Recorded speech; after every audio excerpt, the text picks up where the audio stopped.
السلام عليكم ورحمة الله وبركاته. وفي ليالي رمضان الجميلة وما قبل السحور ايه قعدة الذكر دي؟ انت ليه دي داخل قعدة الذكر يا اسطى؟ يعني كل سنة طيبين وبتاع. اهدى عليا بقى، سيبني اقول يا المقدمة. شيخنا اتفضل يا شيخنا. سيبني اقول المقدمة يا استاذ الكريم. اهلا بكم مشاهدينا الكرام. عودة العواطلية اللي مالهمش ايدية. احب ارحب في البداية باصدقائي وشركائي في القعدة الجميلة الرمضانية في موسم رمضان 2026. صديقي وشريكي فاروق دياب. يا هلا هلا، كيف الحال؟ الحمد لله الحمد لله. بس الدنيا جميلة الصراحة. اخويا احنا فين ده؟ احنا انتقلنا لليفل تاني. احنا كنا فين وبقينا فين؟ شاوت اوت في الاستوديو، شاوت اوت. ما خلاص ما قلنا الدنيا جميله. قطعت عليا ليه؟ قطعت ليه الريتم؟ بس انا حاسك بتتسهروا.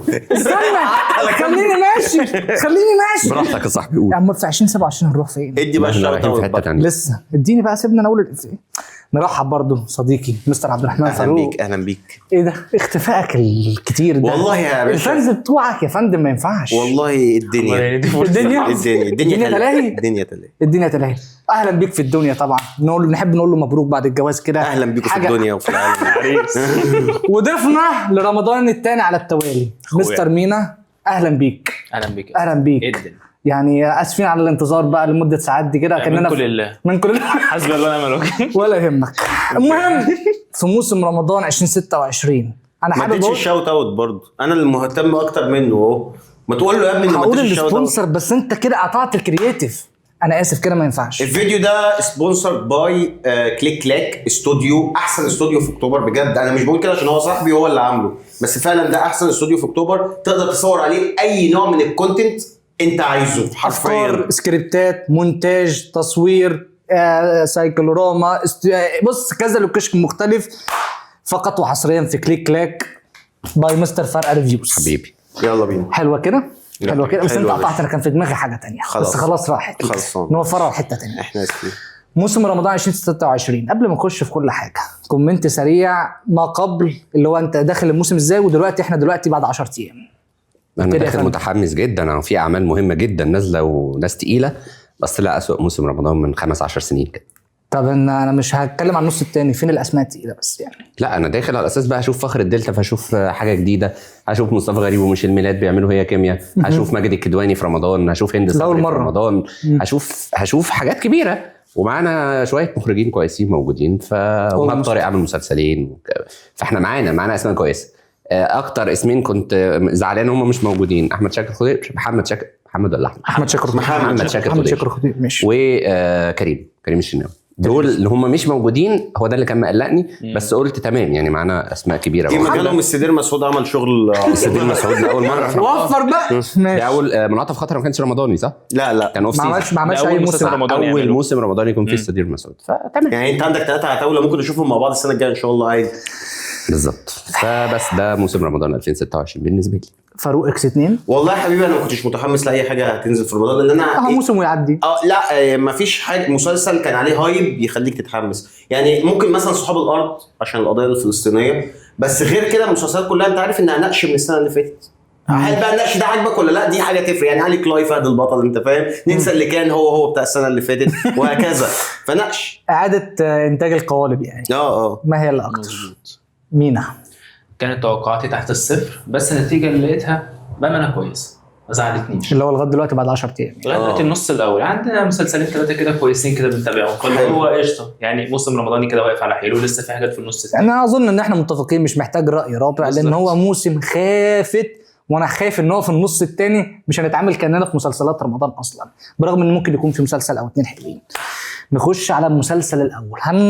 نخش بس على اكتر مسلسل مثير للجدل، واكتر مسلسل مش عايزين نتكلم عنه كتير قوي عشان اليوتيوب يعني بيوصف. فخلينا في اصحاب الارض الاول. اصحاب الارض ماشي، عشان ده هيسكت فيه برضه. ماشي. اصحاب الارض مسلسل عن القضيه الفلسطينيه ببطوله اياد نصار ومنى شلبي وبيتر ميمي. بسم الله ما شاء الله. بيتر ميمي بص مش هنكذب على بعض، هو في الصوره جامد. هو بيعرف يحكي بالصوره حلوه، بيعرف يعمل كادرات حلوه، بيعرف يكون مشهد حلو قوي، وبيعرف يعني يصنع لوكيشنز جميله قوي ويعملها بشكل حلو. هو يجذبك ان انت تتفرج. دي حقيقه. وهو كمان خلي بالك برضو خبره، اختيار 1 2 3 يعني انت دوست في الحته بتاعت الاكشن والمعارك والضرب والدبابات والكلام ده. القضايا عموما. صحاب الارض مسلسل رائع من وجهه نظري الشخصيه. مسلسل ادى فرصه للفلسطينيين يبقى ليهم صوت قوي جدا، لان كل الافلام اللي اتعملت لفلسطين مش بصوت عربي، افلام مهرجانات وملهاش صخب عالي قوي في الوطن العربي. اما اصحاب الارض في موسم رمضان بيعمل لنفسه اساس كده او ركيزه. انا مش قصدي اقطعك، بس ده ممكن يكون حاجه احسن، ان الحاجات المستقله اللي بتتعمل زي فيلم صوت هند رجب، انا هدفي ان اوصل صوت بره، هعمل ايه بالصوت العربي لما اقصد عايز تبني جيل جديد. الجيل الجديد اوريدي شاف ده كله على السوشيال ميديا. اقول لك على حاجه، في حاليا في الوطن العربي مش عارف حمله معموله من اولاد العم، غرضها الاول والاخير مش التفرقه، بل انك تستهين بدم الفلسطينيين. انك اتعودت على اشوف الفلسطينيين دول لو جم مصر هيدمروها، دول لو حصل حاجه، لو عملت حاجه مش عارف ايه هيعملوا كذا، دول مش شعب عادي، دول هم اللي قاصدين الخراب، دول هم اللي عملوا حماس دي شيطان. انت فاهم؟ طبعا مش تيت على كلمه حماس بالذات اكيد. فاحنا لما نجيب بقى لا دول بيعانوا بجد، في حاجات بتحصل بجد، ورغم ان ده متوثق اصلا بفيديوهات، مش هنكذب على بعض، بس في ناس برضو لسه مشغله بروباجندا. احنا هنا كمصريين واخدين موقف واضح، يعني المسلسل ده موقف لمصر واضح، احنا مع الفلسطينيين، مع القضيه الفلسطينيه قلبا وقالبا، من غير اي تشويه متعمد من الاولاد العرب. بس ده رايي، مسلسل جميل. اول حاجه اخيره، منى شلبي حلوه، حسن الرداد حلو، اياد نصار حسن الرداد كان غريبه قوي في المجمل كده. حسن الرداد اياد نصار حلو، واحسن دور مش احسن، مش عايز اطبل بصراحه لان هو ممثل متوسط بالنسبه له. لا هو انفرد. اياد نصار ما اظنش ان هو هيكون في اختيار مثالي افضل منه في الحته دي حقيقة. حتى لو هو مش مثلا والاكسنت حلوه فشخ، اللهجه حلوه قوي، اردني تقريبا، ودمه خفيف.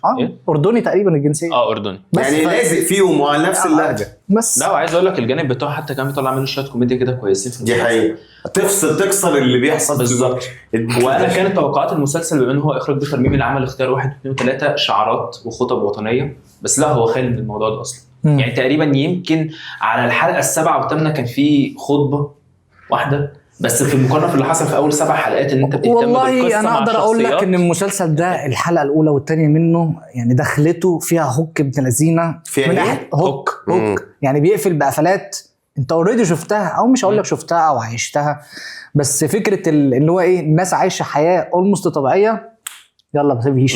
الناس قاعده بتتفرج على الماتش، يلا بالسلامه. واحد بيكلم بناته، يلا بالسلامه. المشكله ان هو حتى غرفه العمليه، واحده دخلت تعمل عمليه وحصل الانفجار بس. والحياه الشبه طبيعيه دي اصلا ما كانتش طبيعيه بالنسبه لك، يعني هو وراك فعلا عيشه الفلسطينيين، بس هم الحقيقيه بقى اللي قبل ما الكلام ده، لا دي حياه صعبه جدا لا يتحملها بشر حرفيا. بالظبط. دي بقى عقبال لما حصل حاجه مفرحه اصلا في المسلسل، وصلنا الحلقه العشرة بتتكلم جميله. ده بص، في ابسط الامور بيعملوا حفله زواج لابن، وخلاص هم ممكن ينقصفوا كمان دلوقتي كمان شويه. زواج مين ومين؟ زواج لواحد من الفلسطينيين الموجودين، صاحب اياد نصار ابنه هيتجوز، اللي هو مسعف اساسا برضه كمان.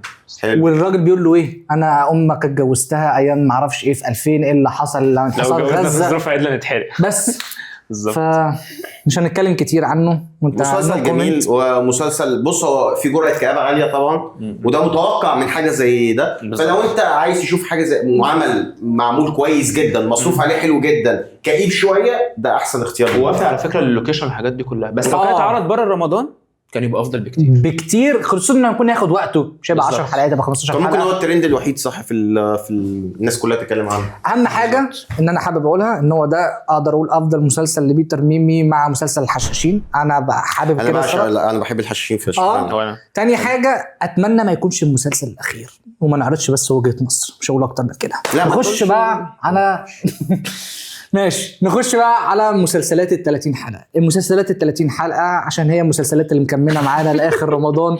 انا شايف في واحد جنبي هينفجر من الغضب والانشياط، بس هو يبدا بقى. ماشي مستر فاروق معايا، عايز ايه يا اسطى؟ عايز ايه؟ قول. لا تستشيط غضب، لا تستشيط غضب انا الان. قول.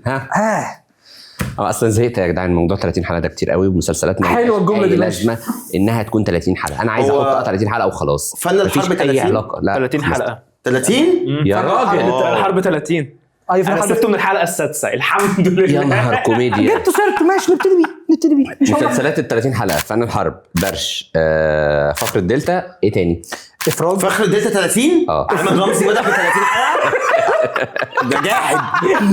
وهادي بسيوني عادي كده. بس لا بس خلي بالك معلش ندي بس يعني يا اسطى مش عايز اتكلم. معلش بس مش عايزين نقول حاجه، هل ده بيبقى قرار ممثل ولا مخرج؟ انا اظن ان هو قرار شركه انتاجيه. ايوه بس الممثل بيختار 30 او 15. ممثل ايه ده؟ لسه واحد بيستفتح بسم الله ما شاء الله. فقالوا له خد 30 فقال لهم يلا انا هبتدي معاكم والامور هتتيسر ده بعدين. لسه ما عملش فورمه يا اسطى.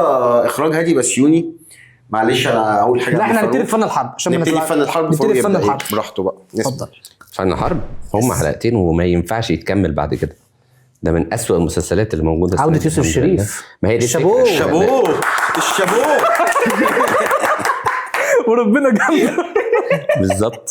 فلا مستوى ما ينفعش ان الشريف يطلع يرجع. طبعا مسلسل فن الحرب من اخراج اللي هو محمود عبد التواب اللي عمل له مسلسل ولا ما اعرفش النهايه تقريبا. لا عمل الشرنقه وطبعا من تاليف الراجل اللي عمل له كل المسلسلات. عمرو سمير عاطف طبعا. النهايه وكفر دلهاب ولعبه ابليس والصياد. فلا مسلسل فيه مبدئيا ده مسلسل مشفوف.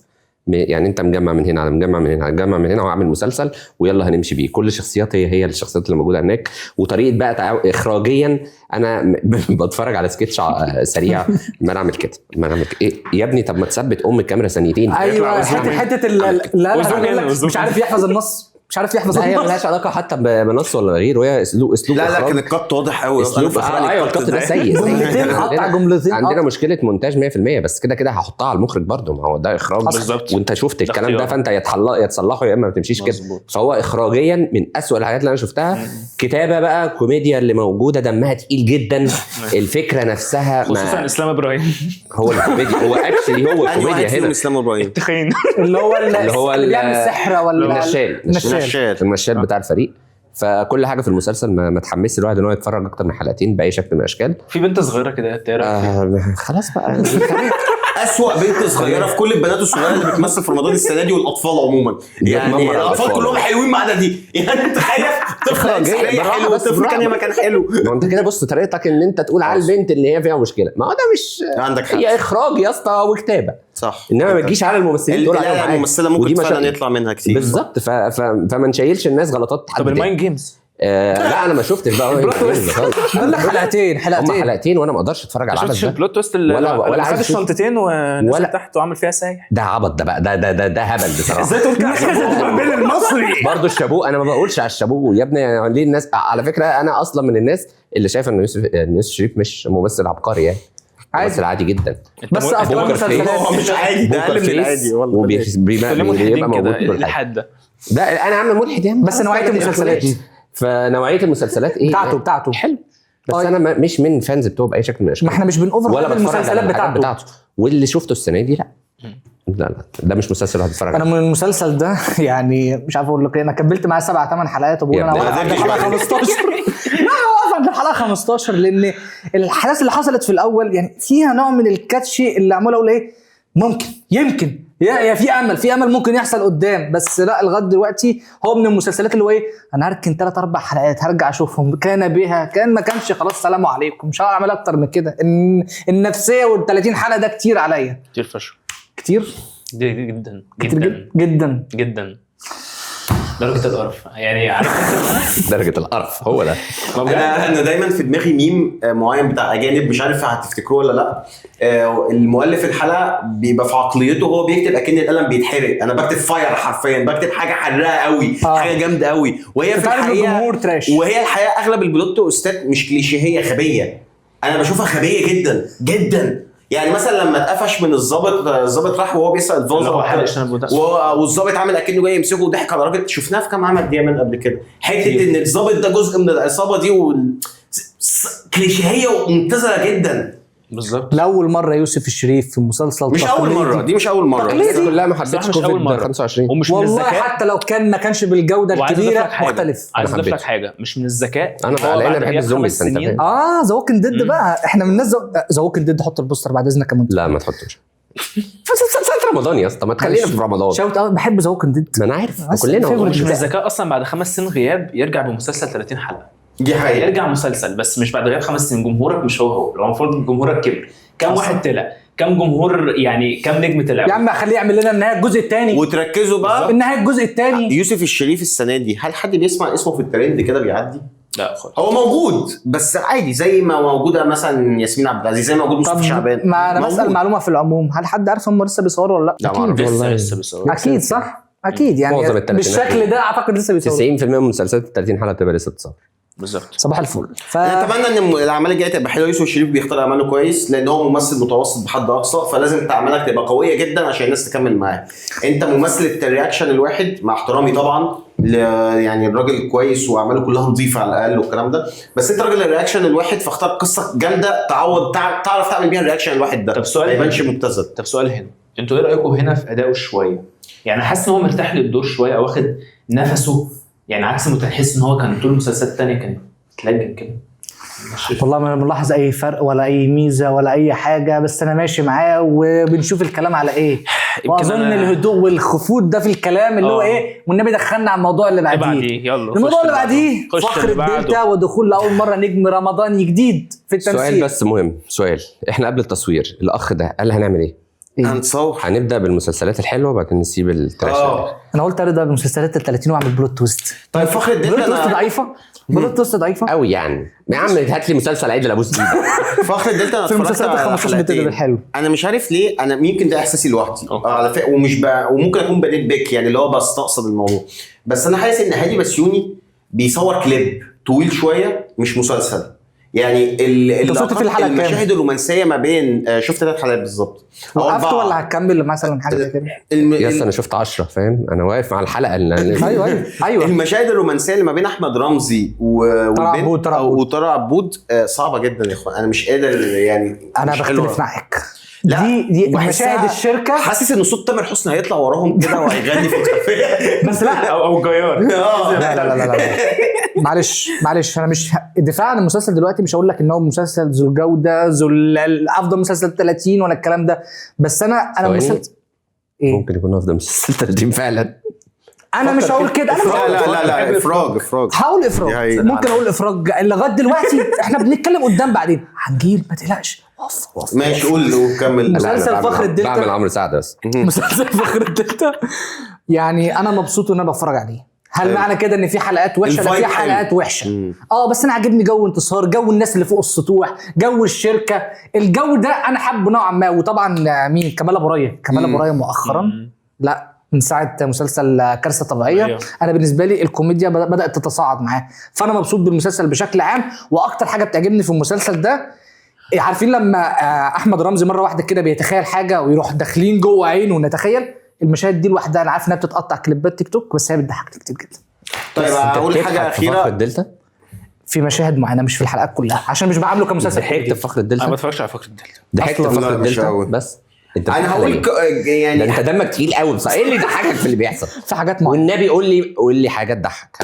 تخيلاته لسيناريوهات سيئه كارثيه ممكن تحصل في بعض الاحداث. انا بتضحكني سيئه جدا، بتضحكني في مواقف معينه. مش بقول لك ان المسلسل على مدار حلقاته كلها في حلقات ضعيفه في حلقات سيئه، بس انا مبسوط باللي بتفرج عليه يا عم يمكن هو طب ليه هو افضل مسلسل 30 يا حبيبي؟ ما كلنا بنحب احمد رمزي. طب انا عايز اقول كلنا بنحب علي بسيوني وجويش، كل الناس. احنا عشان كده انا كنت بقول متحمس للموسم ده ولفخر الدلتا، بس لا اللي هم بيعملوه ده سيء. انا اسف. ما هي دي اللي انا عايز اكمل عليها. لو المسلسل ده عايز يثبت ان احمد رمزي بيعرف يمثل وهادي بسيوني بيعرف يخرج، فهو نجح في ده. اثبات نجوميه، اثبات انهم بيعرفوا يشتغلوا. بس هل انهم وصلوا لدرجه انت لو رحت في ورا الكاميرا ممكن تعمل اللي بيحصل دلوقتي؟ لا هادي بسيوني هو قصده اثبات جماهيريه. اثبات جماهيريه اول عمل ليه.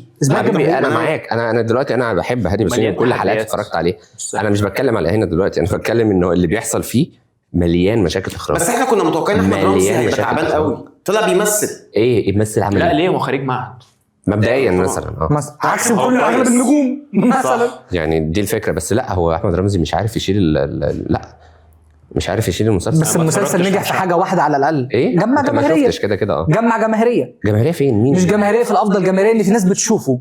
انت هتلاقي مثلا في كل المنصات. طب ده كان متوقع. لا انت المنتجين لا احمد وهادي بسيوني لا مؤاخذه بالظبط وجويش لازم من قبل ما ينزل وهو متوقع. واحمد رمزي عمل حبه ماركتنج بالظبط كده. يا عم الإعلان اللي نزله ده جايب أصلاً. معاه يوسف الفن وشفت له حتى اللقطه لما ايوه هو بيقول لجمهور التيك توك تعالوا ادعموه ودعموه. قال ماجد هو عنده ما بقول لك هو المسلسل ده يا ابن احمد رمزي لوحده هيجيب له 3-4 مليون كده يجوا يتفرجوا بالظبط اقل حاجه بالظبط لوحده هو كبني ادم.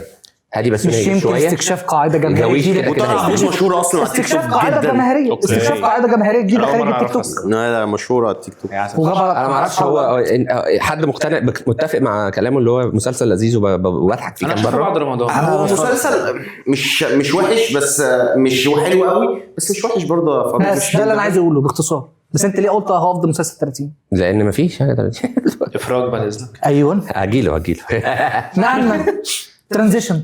وخلي بالك برضه لما يكون الكاست كله الكبار اللي فيه صناع محتوى برضه دي حاجه تدي امل ان الصناعه يبقى فيها حاجه. فاهم بالظبط. هادي بسيوني المخرج، احمد رمزي تيك توكر، يوسف الفن ده ولا مش ده ما بتابعوش قوي بس لما بيصلي بضحك. تيك توكر ويوتيوبر. البنت طالعه عبود دي اصلا تيك توكر. هي مش تيك توكر، هي تجربه مليانه مغامرات. هي ممثله بس التيك توك بتاعها كبير قوي وبتنزل سكتشات وبتنزل رياكشنات. انا قصدي كافيهات هي جايه الباشا. من ايوه كيف بنات الباشا. لا غير بنات الباشا هي اصلا ممثله كانت في مسلسل على نتفليكس ضرب كده مؤخرا بيت الرعب. اصحاب الارض. خلي بالك هي ليها مقطع فيديو مع هادي بسيوني. ليها مقطع فيديو انا شفته يعني المسلسل ليها مقطع فيديو هادي بسيوني بيقول لها تتكلم بلهجه فلاحي. كان سيء جدا جدا بس مع ذلك مصرية يعني. ايه البنت خايفه يعني انا مش هقدر ادوس عليهم أيوة، 25 سنة. يعني صناع محتوى جايين من تحت يعني ندعم دول يعني مش نفت. انا ما هو يا باشا الدعم معناه ان انت تقول ان انتوا بتعملوه وحش ده حلو. لا عندك بس حق. هو ده دعم. لا احنا نقول الدعم بيكون ايه بس نقول انتوا الايجابي برضه. حاولتوا تعملوا حاجه بس هي قلشت والغلطات 1 2 3 4. مفيش ايجابيات خالص. مش قلشة 100% مش قلشة 100% والمسلسل مكمل معانا وهنشوف. المسلسل كده كده ظروفه 30 برضه حلقه كتير. مسلسل خلاف. نروح لافراج. لا خلينا في افراج نخش الاول على الكلاود عشان ندعسهم وبعد كده انا ما اتفرجتش. قول يا باشا كومنتاتك. خش على علي كلاود. حد شاف علي كلاي غير الفاروق؟ انا شفت حلقه حلقه واتحكى لي 9. علي كلاي طبعا اصل جاي من يونيفرس تاني معلش لازم نقول. علي كلاي هو فهد البطل هو حقه. هل هو سيف الخديوي؟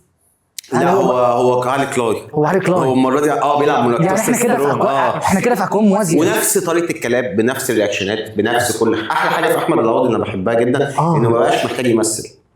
انت فاهم هو مش بيمثل. اخواتي مستني دعمكم في الحلقه الجايه. اخواتي مسابقه ب 1000 جنيه. اخواتي قلبي اخواتي كبير. بس هل هو اسوأ مسلسل شعبي موجود حاليا؟ لا هو بالنسبه لي هو بقى كوميك خلاص. افراج اعلى طبعا. بقى كوميك ريليف. انت اللي هو ايه انا هشوف هيضرب في مين في رمضان السنه. احمد العوضي وافق انه يطلع في مسلسل. خلي بالك احمد العوضي فعلا عقيم. لا ما طلعش عقيم احنا اصلا بنتكلم في اول كام حلقه مش مراته. بعد ما طلع جدع ومخبي على مراته ان هي العقيم. الله هي دي الجدعيه والصحوبيه. لا ده انا كده اروح اتفرج على مسلسل بقى الفجر ده. لا احمد العوضي بتتفرج عليه ليه؟ عادي يطلع احمد العوضي انت عقيم. بتتفرج انت كده عليه. بتهين الرجوله شفت والتستوستيرون. كواليس اتسربت دورها لا هتضرب ده تسبح كده في الهواء مش استنى شفت كواليس لا اتحكى لي برضه دورها هتضرب احمد العوضي بالقلم. انت متخيل؟ لا خلي بالك ده مشاهد من بعد ثالث. يعني هو بيشوف الناس تشوفه وبعد كده يشوفهم هم بيقولوا ايه. فانا فاهم وجهه النظر دي جايه تخيل منين. احمد العوضي يتضرب على وشه. ازاي انت بتتفرج عليه بقى؟ في بعض اللقطات الساذجه جدا والعبيطه جدا يعني مثلا كان في ماتش ملاكمه بيلعب الملاكم كان هايل مسكوا فشخ ضرب بس هم طبعا المخرج قال له انت لازم تخسر فالملاكم وقع فراح وبص للجمهور وقعد يحييهم وادى للملاكم ضربه قام اداله بالرجل موته خلاص اغمى عليه خلصت الملاكمه بعد ما قعد تلت ساعه يجيب امه هو انا هخسر بس مش هتضرب. اخسر بس مش هتضرب صح انا هخسر لا دي ضحكتني فشخ اللي هو انت مش شايفه يعني ده انت بتعمل كده متوقع الضربه جايه لك منين يا اخي. السؤال القادم انت ما دام انت عارف ان هو المسلسل ده انت مش هتكمله ليه بتخش في اول حلقه؟ انا كده بروح ابص على اول حلقه من كل مسلسلات رمضان. وايه تجربتك بعد اول حلقه؟ لا ما كانش وحش في اول حلقه. المسلسل اللي بيتعمل كل سنه في واحد شعبي اللي هو مظلوم البطل الجدع اللي هنشوف رحلته وهو بيرجع حقه قدام الدنيا كلها. ده المره رقم 23 مثلا اللي تعمل المسلسل ده فتمام يعني. سيناريو 1956 ده مش بس اخواته بيكرهوه زي محمد رمضان يعني محمد رمضان مره اخواته بيكرهوه او مره بيخصم مع العيله الثانيه اللي هي ماسكه السوق ومره مراته بتسم عليه ومره مراتته ده الثلاثه بقى مراته بتعمل له عمل واخواته بيكرهوه وبيخصم مع العيله اللي ومره قدام. اصحاب الشارع اللي هو في مسلسل الاسطوره بيعادوا بص احنا في حد بيعديه. طب ما هو احمد العوضي عمل الاربعه. احمد العوضي عنده 5 دايركشنز للاعداء. عنده عدو من اللي من هو السوق اللي قدامه، الشارع اللي في وشه، الخصم كده ناس من الحاره بتكرهه، واخوات اللي هو اخواته من الاب مثلا، او من الاب. انا عارف القصه يعني. هو لا هو اخوته من الاب، والراجل اللي هو العملاق بتاع السوق. ايوه طبعا. الراجل الكبير بقى. حاجه ثانيه الستات كلها بتحبه كده ماشي. بس العدو الاخير اللي هي اللي بيحب البنت اللي هو بيحبها. شكل عظيمه ولا عظيمه الخيانه. لا عنده 5 دايركشنز اعداء، اللي هو انا هعمل عداوات، وعنده انا ماشي اكبر. اعدي هي مصارعه ولا ايه؟ كل دي عداوات. ما هو ده طبعا محمد رمضان التيمه دي بتتعمل كل سنه من سنين، من ايام الاسطوره. انا مفتقد الصراحه من الاسطوره ليه عداوات كتير فشخ. معلش بس نوعا ما حته تشوق ولا تدوق والله بتبقى حلوه. ما فيش شوق ولا دواء، هو عيل ابن حرام. مفتقد ان يكون في مسلسل الناس بتتجمع عليه حتى لو كان وحش. مش هقول غير كده. حتى لو كان وحش. لا وبرضه التويست اللي موجود في علي كلاي غريب. ايه بقى؟ يعني هم جايبينه عيل لقيط، ابوه خده ورباه وسط العيله كابوه راجل كبير في السوق والكلام ده. هو في الحقيقه ابن الراجل الكبير ده، بس ما رضاش انه يقول انه ابنه عشان هو امه كانت رقاصه، فاهمني؟ او كانت واحده المهم بيطلع ان هو كمان مش ابوه، وليه اب تاني في السجن خلى الست دي الرقاصه تقول لا ابوه اللي بيربيه اللي بيتبنى ان هو ابوه عشان يورث فيه حاجه يعني. حاجه معقده جدا. ماشي بس فده عليك لايك. عليك لا مسلسل زي فهد البطل زي اللي بيحب التيم المسلسلات دي هيعجبه. المسلسل اللي بعده مسلسل درش مسلسل مصطفى شعبان. وانا عندي تيك عايز اقولها في الحته دي ومشاركي كتير. مصطفى شعبان فاشل قوي في انه يعمل مع احمد العوضي لسبب واحد تقريبا. انا بخمن والراجل ليه احترامه وليه تقديره وفنان كبير، بس انا حاسس انه عنده حته غرور او نرجسيه بيوصي المؤلف ان المسلسل كله الشخصيات اللي فيه ما تطلعش غير انها تتكلم عليه. يعني مثلا لو علي كلاي هتلاقي ان ابوه عنده عداوه، هتلاقي ان في اسكندريه البنت اللي بيحبها اخوها مش عايز يتجوزها، في عداوات خارجيه تشغلك لا في درش كل الناس حواليه، مفيش مشهد بيطلع فيه حد غير لما بيتكلم على درش بس. فاهم حاجه؟ يعني مفيش عداوات ما بين الشخصيات، مفيش حد بيكره حد، مفيش فرصه لا هو يا اما احنا بنحب درش يا اما احنا بنكرهه. درش كله درش بيلف حواليه كل الناس، سنتر اوف ذا يونيفرس. فده بيخلي زي ما قال شهاب الموضوع الحوارات بتتكرر. ما انت هتتكلم عن ايه؟ ما انت بتتكلم عن درش ومفيش حاجه بتتطور، فطبيعي هنعيد الحوار اللي اتقال الحلقه اللي فاتت واللي اتقال الحلقه اللي قبلها واللي قبلها. مسلسل ممل جدا، غريب، ما تعرفش ايه اللي بيحكي. قصه درش بيتكلم عن واحد عنده 7 شخصيات، والمشكله انه عاش حياه ال7، مش 7 مثلا بيجوا له انفصام وبتاع، لا ده عنده شخصيه جورج ومقاول ولما جه ودكتور ومخرج وصاحب محل عطاره، وكل دول عارف المهنه بتاعتهم. يعني الدكتور عارف يعالج الناس فعلا ويقول اسامي ادويه، المخرج بيعرف يخرج الكلام ده، المقاول بيعرف. فانت مين ده؟ فاما زي ما قال فاروق في الحلقه قال لك فاريانس، الناس فعلا في احكام موازيه حصلت، لا ما لهاش مبرر غير فقد الذاكره. مش مبرر، حتى لو فقد الذاكره او عندك انفصام في الشخصيه، ازاي عشت 7 حيوات في نفس الوقت؟ فاهمني؟ وننسى اللي فات. قول الكومنتس. ننسى اللي فات بتاع ياسمين عبد العزيز. هو ليه عمل لنا سنسور انا وانت على درش؟ انت عندك كلام فيه؟ هو درش صحيح عنده كلام فيه فاروق. وانت يعني هو بس انت يعني ما تستعنيش الناس ولا انت عشان هو افتكر ان انا بس ولا ده اتكلم. يعني هو ده بودكاست فاروق. اي نو مينا ما اتفرجش عليه، انا عارف انه ما اتفرجش عليه، وانا اديتك قيمه كبيره، قلت التراش ده انت ما بتوصلوش، فانت عايز تتكلم في التراش. اوه هوت تيك، يلا بقى هوت تيك. او ماي جاد، يلا يا او ماي جاد، احسن مسلسل 30 حلقه. او ماي جاد، لا افراج احسن بعد احسن من جوكر 2. اي حاجه بتروح حاطين فيها افراج. الافراج ده قذر. انت بجد بتتكلم ده يا عم؟ هجيله هفلقه لك، ده مسلسل لك فلقتين معلش كل واحده قد ما تحرقش. ده مسلسل زي الخرا. الهوت تيك بتاع الدرش، الهوت تيك درش مسلسل كويس، مش بيعمل كل اللي بيعمله مسلسل. اسمعني بقى، تشرب وانت بتشرب حشيش مثلا بالليل. فاروق قاعد يتكلم دقيقتين عن المسلسل، محدش قال له انت بتعمل ايه. صح حد تاني هيتكلم. لا نط في بقه. انا اسف يا فندم، انا اسف. اتفضل انا هسكت بعد اذنك بقى. قول له اقفل النور هيبقى انا هسكت وقول لي ليه كويس، بس معلش اشرح لي وجهه. تعدل في الكادر. حاضر انا اسف. اقعد لك قاعده حلوه كمان. شاور لمورتي، شاور لموتير، شاور لموتير. المهم داش بيعمل كل الكليشيهات اللي موجوده في العالم، بس دمه خفيف لذيذ وفي فكره. انا اخر حد وفي فكره في سر كده ملخبط الدنيا وعايز تفهم ايه اكتر. ومصطفى شعبان بيضحك، هو بيضحك. ونضال الشافعي عامل دور معقول، ده واخوه حلو برضه على فكره. المسلسل لحد ال10 حلقات هو كويس، بس هيبدا بقى يكرر. فانت لحد ال7-8 حلقات كده انت تمام. سؤال، انت مش زهقان؟ كل ما تكمل، ما انا لسه بقول لك هو هتكمل هيبدا يكرر. بس اللي عمله هنا هو لو المسلسل 10 حلقات كان هيبقى فشيخ.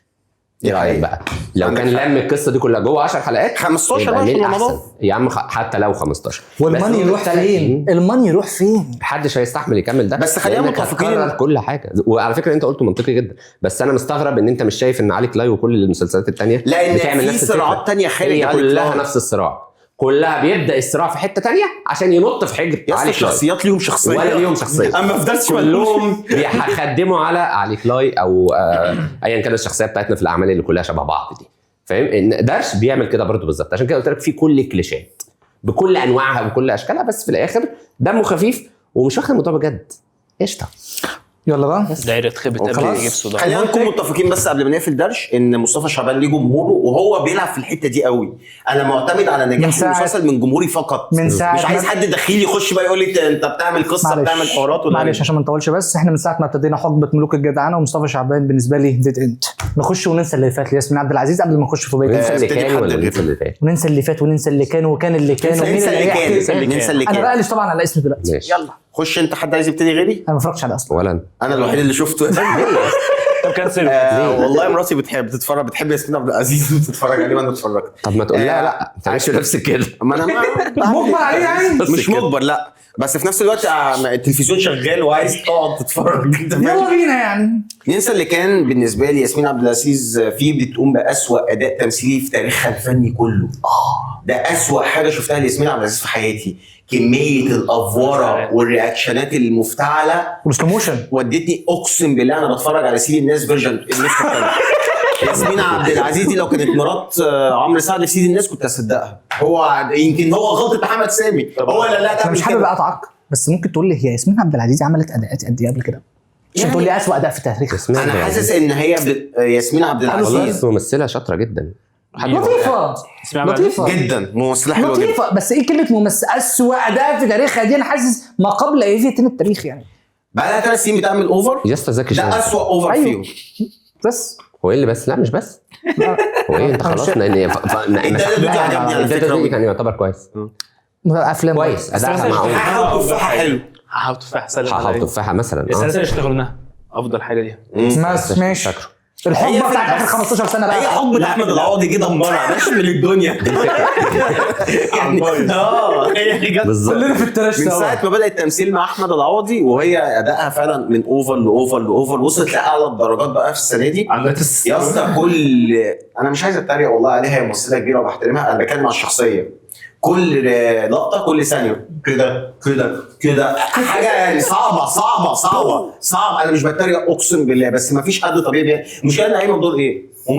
ممثله مغروره. اللي هي ايه انت قايمه بدور بنفسك ممثله. ما اعرفش مغروره لا ما هل في دافع نكمله ال 30 اللي بنتفرج عليه؟ هو 30 صحتنا ما بقتش مستحمله والله. لا وبتعدي مين؟ اسمها ايه دي الممثله الشعر 20 شريده. ثانيه كام ايوه هي شريده. شيرين رضا في رمضان. رضا طلع بدور ايه؟ ممثله برضه. ممثله بتعادي ياسمين عبد العزيز بتغير منها وبتحب واحد مش عايز يتجوزها عشان ما بتخلفش. بلوت تويست. لا انت متخيل قايمه بدور واحده بتحب واحد مش عايز يتجوزها عشان ما بتخلفش. طب ما انت حتى لو بتخلفي انت مش هتخلفي يعني في سنك ده. انا اسف مع كامل احترامي يعني قصدك يعني انا بتكلم اللي انت مش الشابه اللي تقلقي على الخلفه دلوقتي. انت خلاص عديتي الموضوع ده من زمان. ماشي. فانت جايبين واحده كبيره قوي في دور صغير شويه بينافس ياسمين عبد العزيز. انا معاك في الحته دي. مهما كبرت هي صغيره. هي قمر بس الدور مش لا يليق. اعتقد مش هنعرف نتخانق مع البيولوجي يعني في شويه. ما نقدرش. دي مش ايحاء مش ايحاء اي حد 55 سنه الشاب الممثله الصاعد يعني. بس يعني صعب. وعارف بتحب مين في المسلسل؟ ما تقوليش. وائل عبد العزيز اللي هو كام سنه اخو ياسمين عبد العزيز في الحقيقه. ماشي. هو في المسلسل بيقوم بدور واحد عنده صاحب عقار. كفايه المسلسل كفايه. لا صحتي على فكره تمثيله مش وحش والله. طب حلو بس هي شيرين رضا اللي كانت صعبه شويه الصراحه. صحتي اتدمرت. مين افضل اداء في المسلسل ده كله؟ ياسمين عبد العزيز كريم فهمي. كريم فهمي عمل دور حلو. عامل دور عادي. ما هو العادي في المسلسل عادي يا اسطى ما بيتشنكش. ايوه ما بيأفورش. انا بفهم كريم في ناس فهمي. بيقولوا ان هو كريم فهمي. بيعوض العوضي في المسلسل ده. يعوض العوض. لان العوض لا يمكن تعويضه في المسلسل مش عوض ما بتعوض. ايوه لان اي فعلا بملاكم اندر جراوند عامل دور الحارس الشخصي بتاعه وهتحبوا بعض والكلام ده. حاجه مختلفه. لا يلا نروح للموضوع الثاني. وجسمه على فكره نفس العوضي، يعني الاثنين ما شاء الله. احلى حاجه بحبها في الاثنين دول انهم فعلا مصدقين انهم نجوم اكشن. انا مش بقول كده بتريقه، بالعكس جسمهم لايق جدا على الادوار اللي بيعملوها. في شنب وفي لا مش للدرجات دي يا عم. مخرج صاعد هكون احسن من المخرج اللي اخرج لنا مسلسل افراج. حرفيا ده اي مخرج في رمضان. هو الثلاث كاميرات دول، واحده لونج وواحده ميد وواحده كلوز وخلاص صح. ايوه. وموسيقى سلو موشن وكاميرا سلو موشن وكاميرا سلو موشن. صح. مسلسل افراج خلينا نبتدي. مسلسل حلو. لا قولوا انتوا عشان عجبني. اشتمكم بعدها. عجبني. انا عجبني. انا بصراحه قول يا عجبني. باشا، خلي الناس صامت بقى. اللي ما عجبكش في إفراج. لا قول انت. ايه اللي عجبك؟ قول.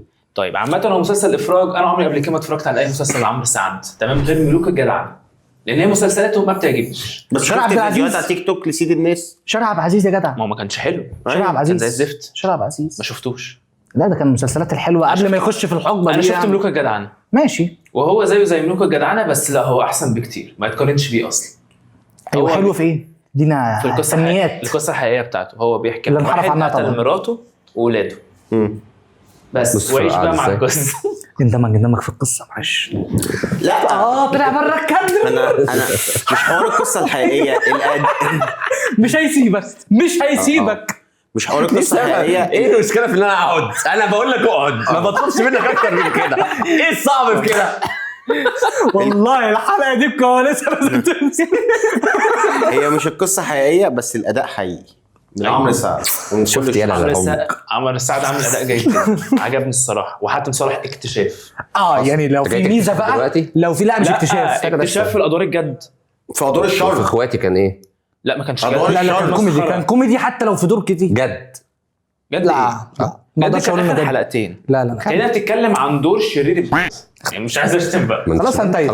انت بتشتم الشخصيه مش بتشتمه. أيوة. ده معناه انت معجب باداؤه لدرجه اللي انت شتمته. بس حتى لو هو كسر بمسلسل 30 شعبي مش بنفس جودة المسلسلات اخواتي ولا الصفاره ولا الكبير، لا حاتم صلاح هيحط علامه ان هو يتعامل في ادوار تانية. انا اظن حتى لو كان المسلسل ذو جوده قليله.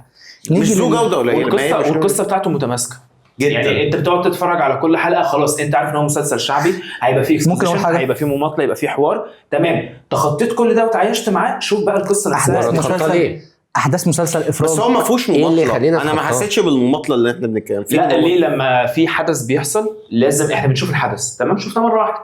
في شخصيه بتحكي لشخصيه ثانيه خلاص عرفنا، بيجي بقى يقرر لك بقى ايه يحكي لك الشخصيه لشخصيه ثانيه. فدي اللي كانت بتحصل اصلا عامه في النوعيه دي. بس المهم هل هي ممله ولا لا؟ ممكن تقول لي ازاي مع اول اعتراف لاخوه الناس كلها صدقت كده حتى لو كان دي الحقيقه لان حصلت؟ اخوه متغير.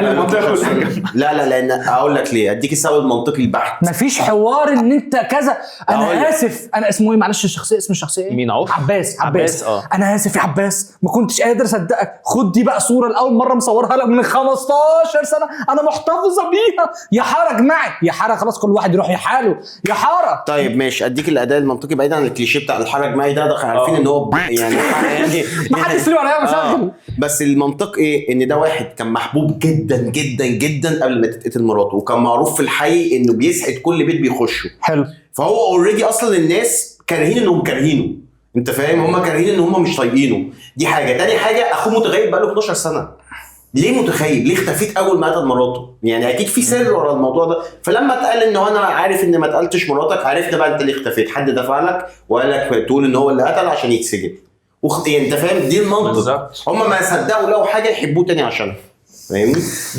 وهي قصه في الاول واخر حاجه عايز اقولها انها ما فيهاش بقى جو يعني في حاجه حرج معايا وحاجه مشي والجو ده. بس ما فيهاش جو اللي انا انزل في نص الحاره واضرب 10 تنفار ونعمل خناقه ما فيهوش ان انا بالشيشه. بتحرك على الجدار الرابع واقول لك نكت وافيهات زي العتاوله مثلا. ما فيهاش الجو ده. بس في بس ان احنا نيجي الحدث المهم اللي في الحلقه كلها ويجي يطلع لك هوبا احمد خالد موسى.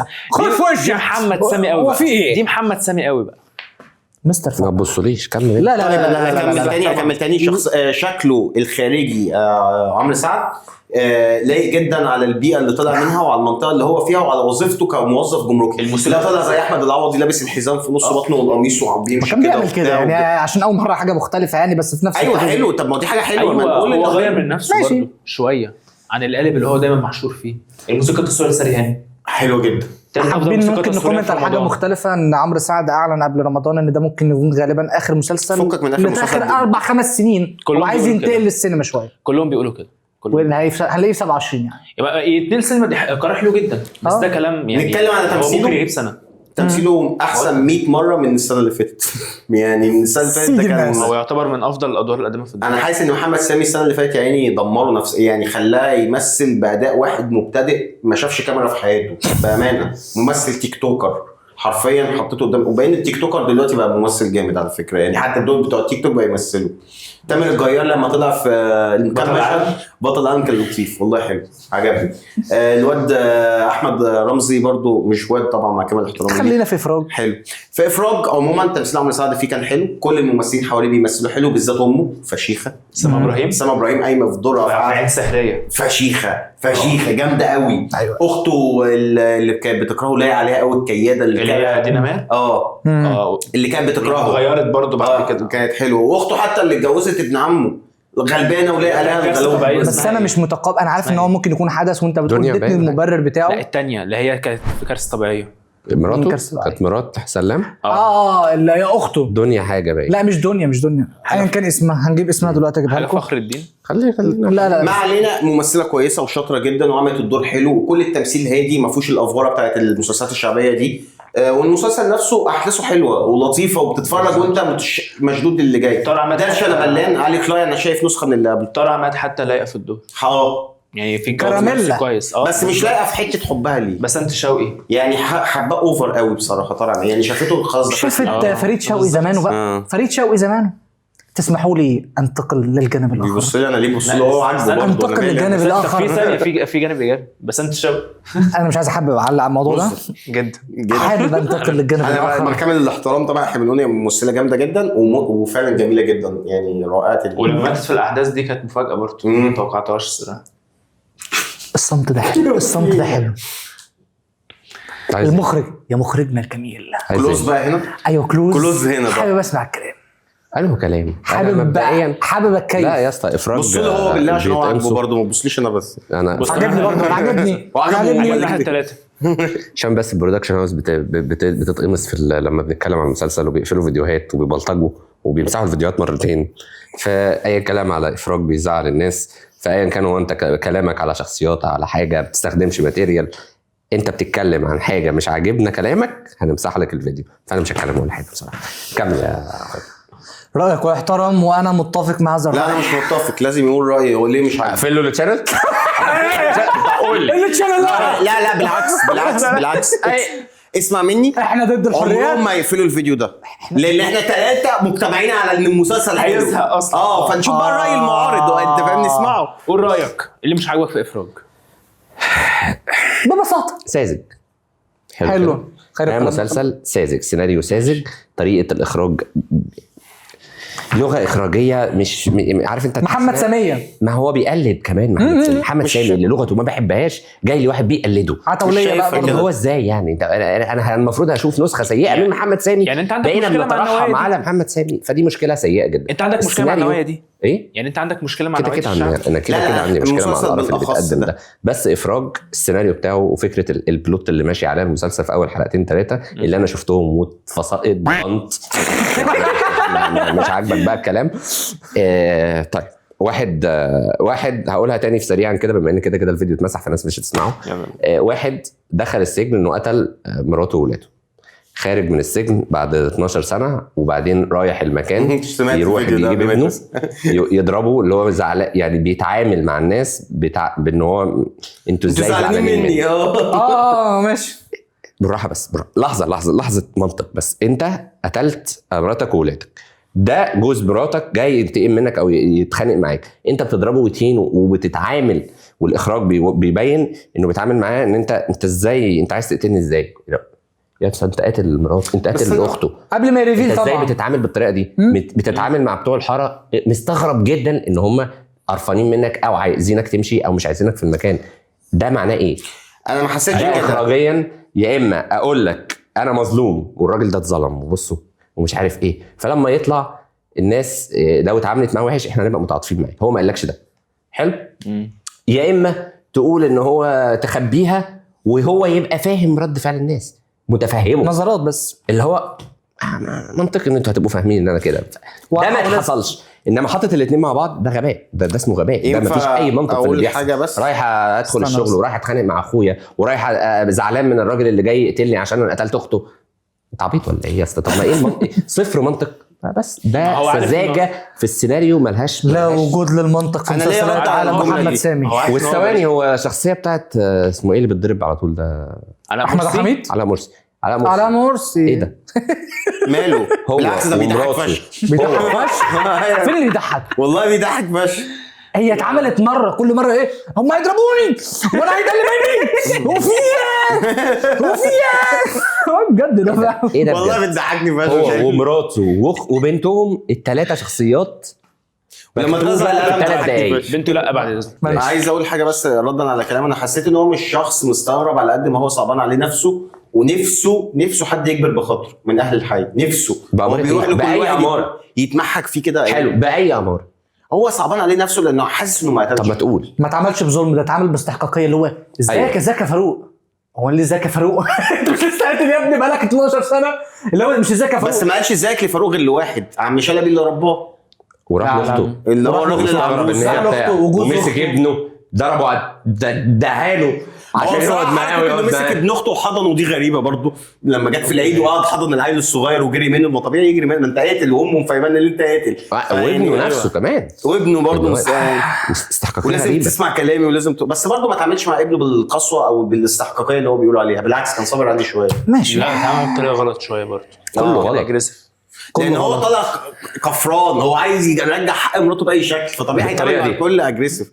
يعني قصه ممكن بقى نتكلم عن قصه حبه ما بينه وبين طارق عماد. طب ما الحمد لله على السلامه. هو انا لازم اقول ان في مشاكل عشان تقولها يا اسطى هي ممثله. طيب هي ممثله حلوه. لا انا بتكلم عن قصه حبهم. هي ممثله حلوه لاقي عليها الدور، هو ممثل حلو لاقي عليه الدور، كميتهم سوا صفر. قصه حبهم ابتدت ان هو دخل ضرب الناس كلهم في الكباري. لا انا اختلف معاكم، على الاقل احسن من احمد مالك وده المفتي. على الاقل والنبي ما تجيش اللي سوا بقى دلوقتي. ليه نقطه على الاقل دي؟ ليه ما بحبش الجمله دي؟ من ضمن الكابلز الموجوده في انا ما بحبش بقى الجمله دي. ما تدخلوش في عالم المجال من بعض. عالم المجال الاثنين وحشين. اقول ده اوحش ولا ده احلى ولا ده اوحش؟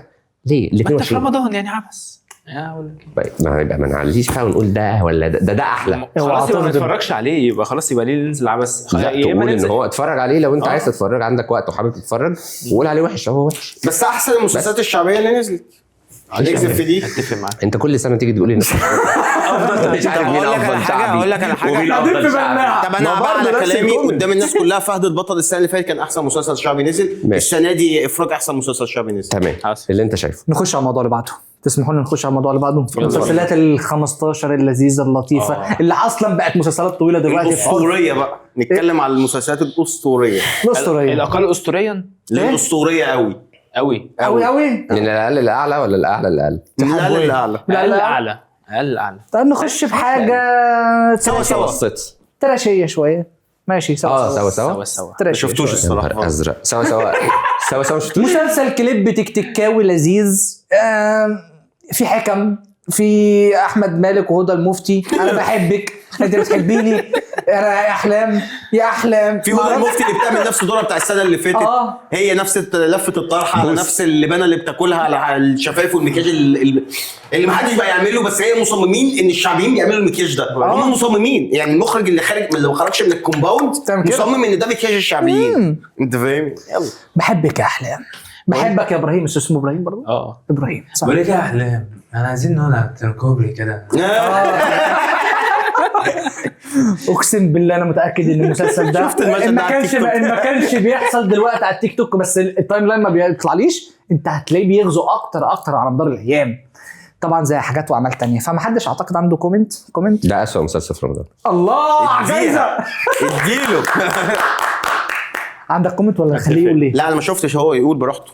عيش. ايوه عشان مسلسل فيه ناس المفروض نشهد لهم بالجوده هيشتغلوا على المخرج والمؤلف والكاست طبعا كله. تعالى نتكلم عن مخرج خالد سريعا. كمال. ايه خالد كمال اللي هو الشرير الفيلن. خالد كمان ماشي، بس ده من إخراج وين عامل ازاي؟ عصام عبد الحميد. عصام عبد الحميد ايوه عمل ايه عصام عبد بطل الحميد؟ العالم والسوتس. بطل العالم بطل العالم والسوتس بالعربي. ومطعم الحبايب بتاع احمد مالك وده بالظبط. وفيلم الغسال. ماشي. فاللي هو ده هو فين الجوده في اللالو ده؟ ايه اللي كل هقول لك شوية؟ المؤلف. كلها مسلسلات متوسطه ماشي يعني. حلو. لا، نيجي مسلسلات للمؤلف. حلوين أوي. المؤلف بطل بقى. العالم حلو، بس اللي هو لا بتكلم عن سوتس ومطعم صوتي جامد بس مقلد من بره. انا ما بحبش بتقارن المعمل بره إيه؟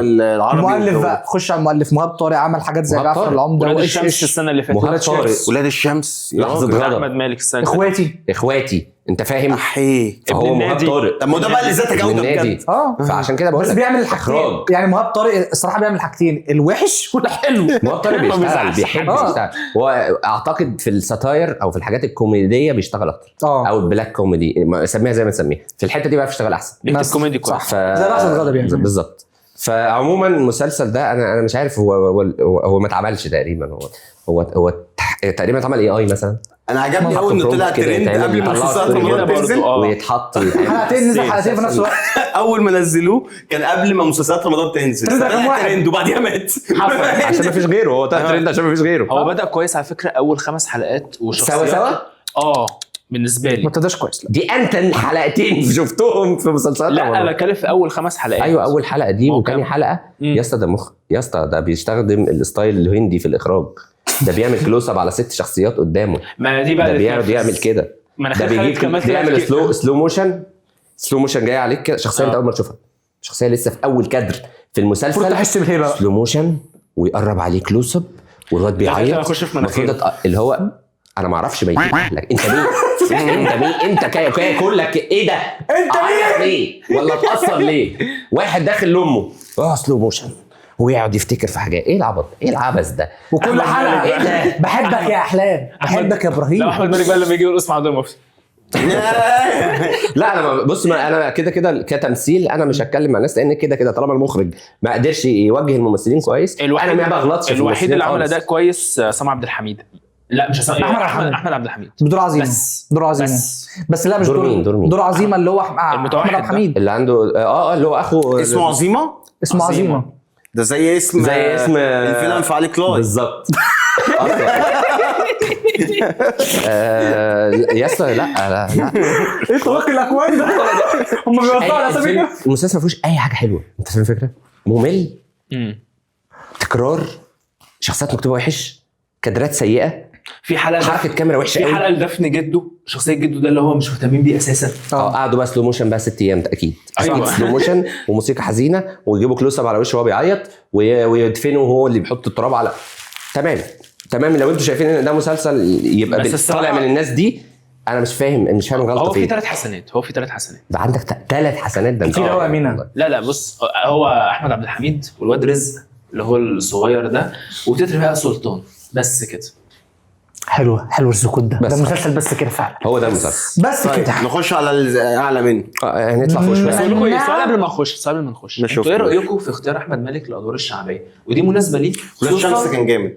اكمل بس السؤال خصوصا ان هو كان متصنف فتره من الفترات ان هو كان ايجيبت.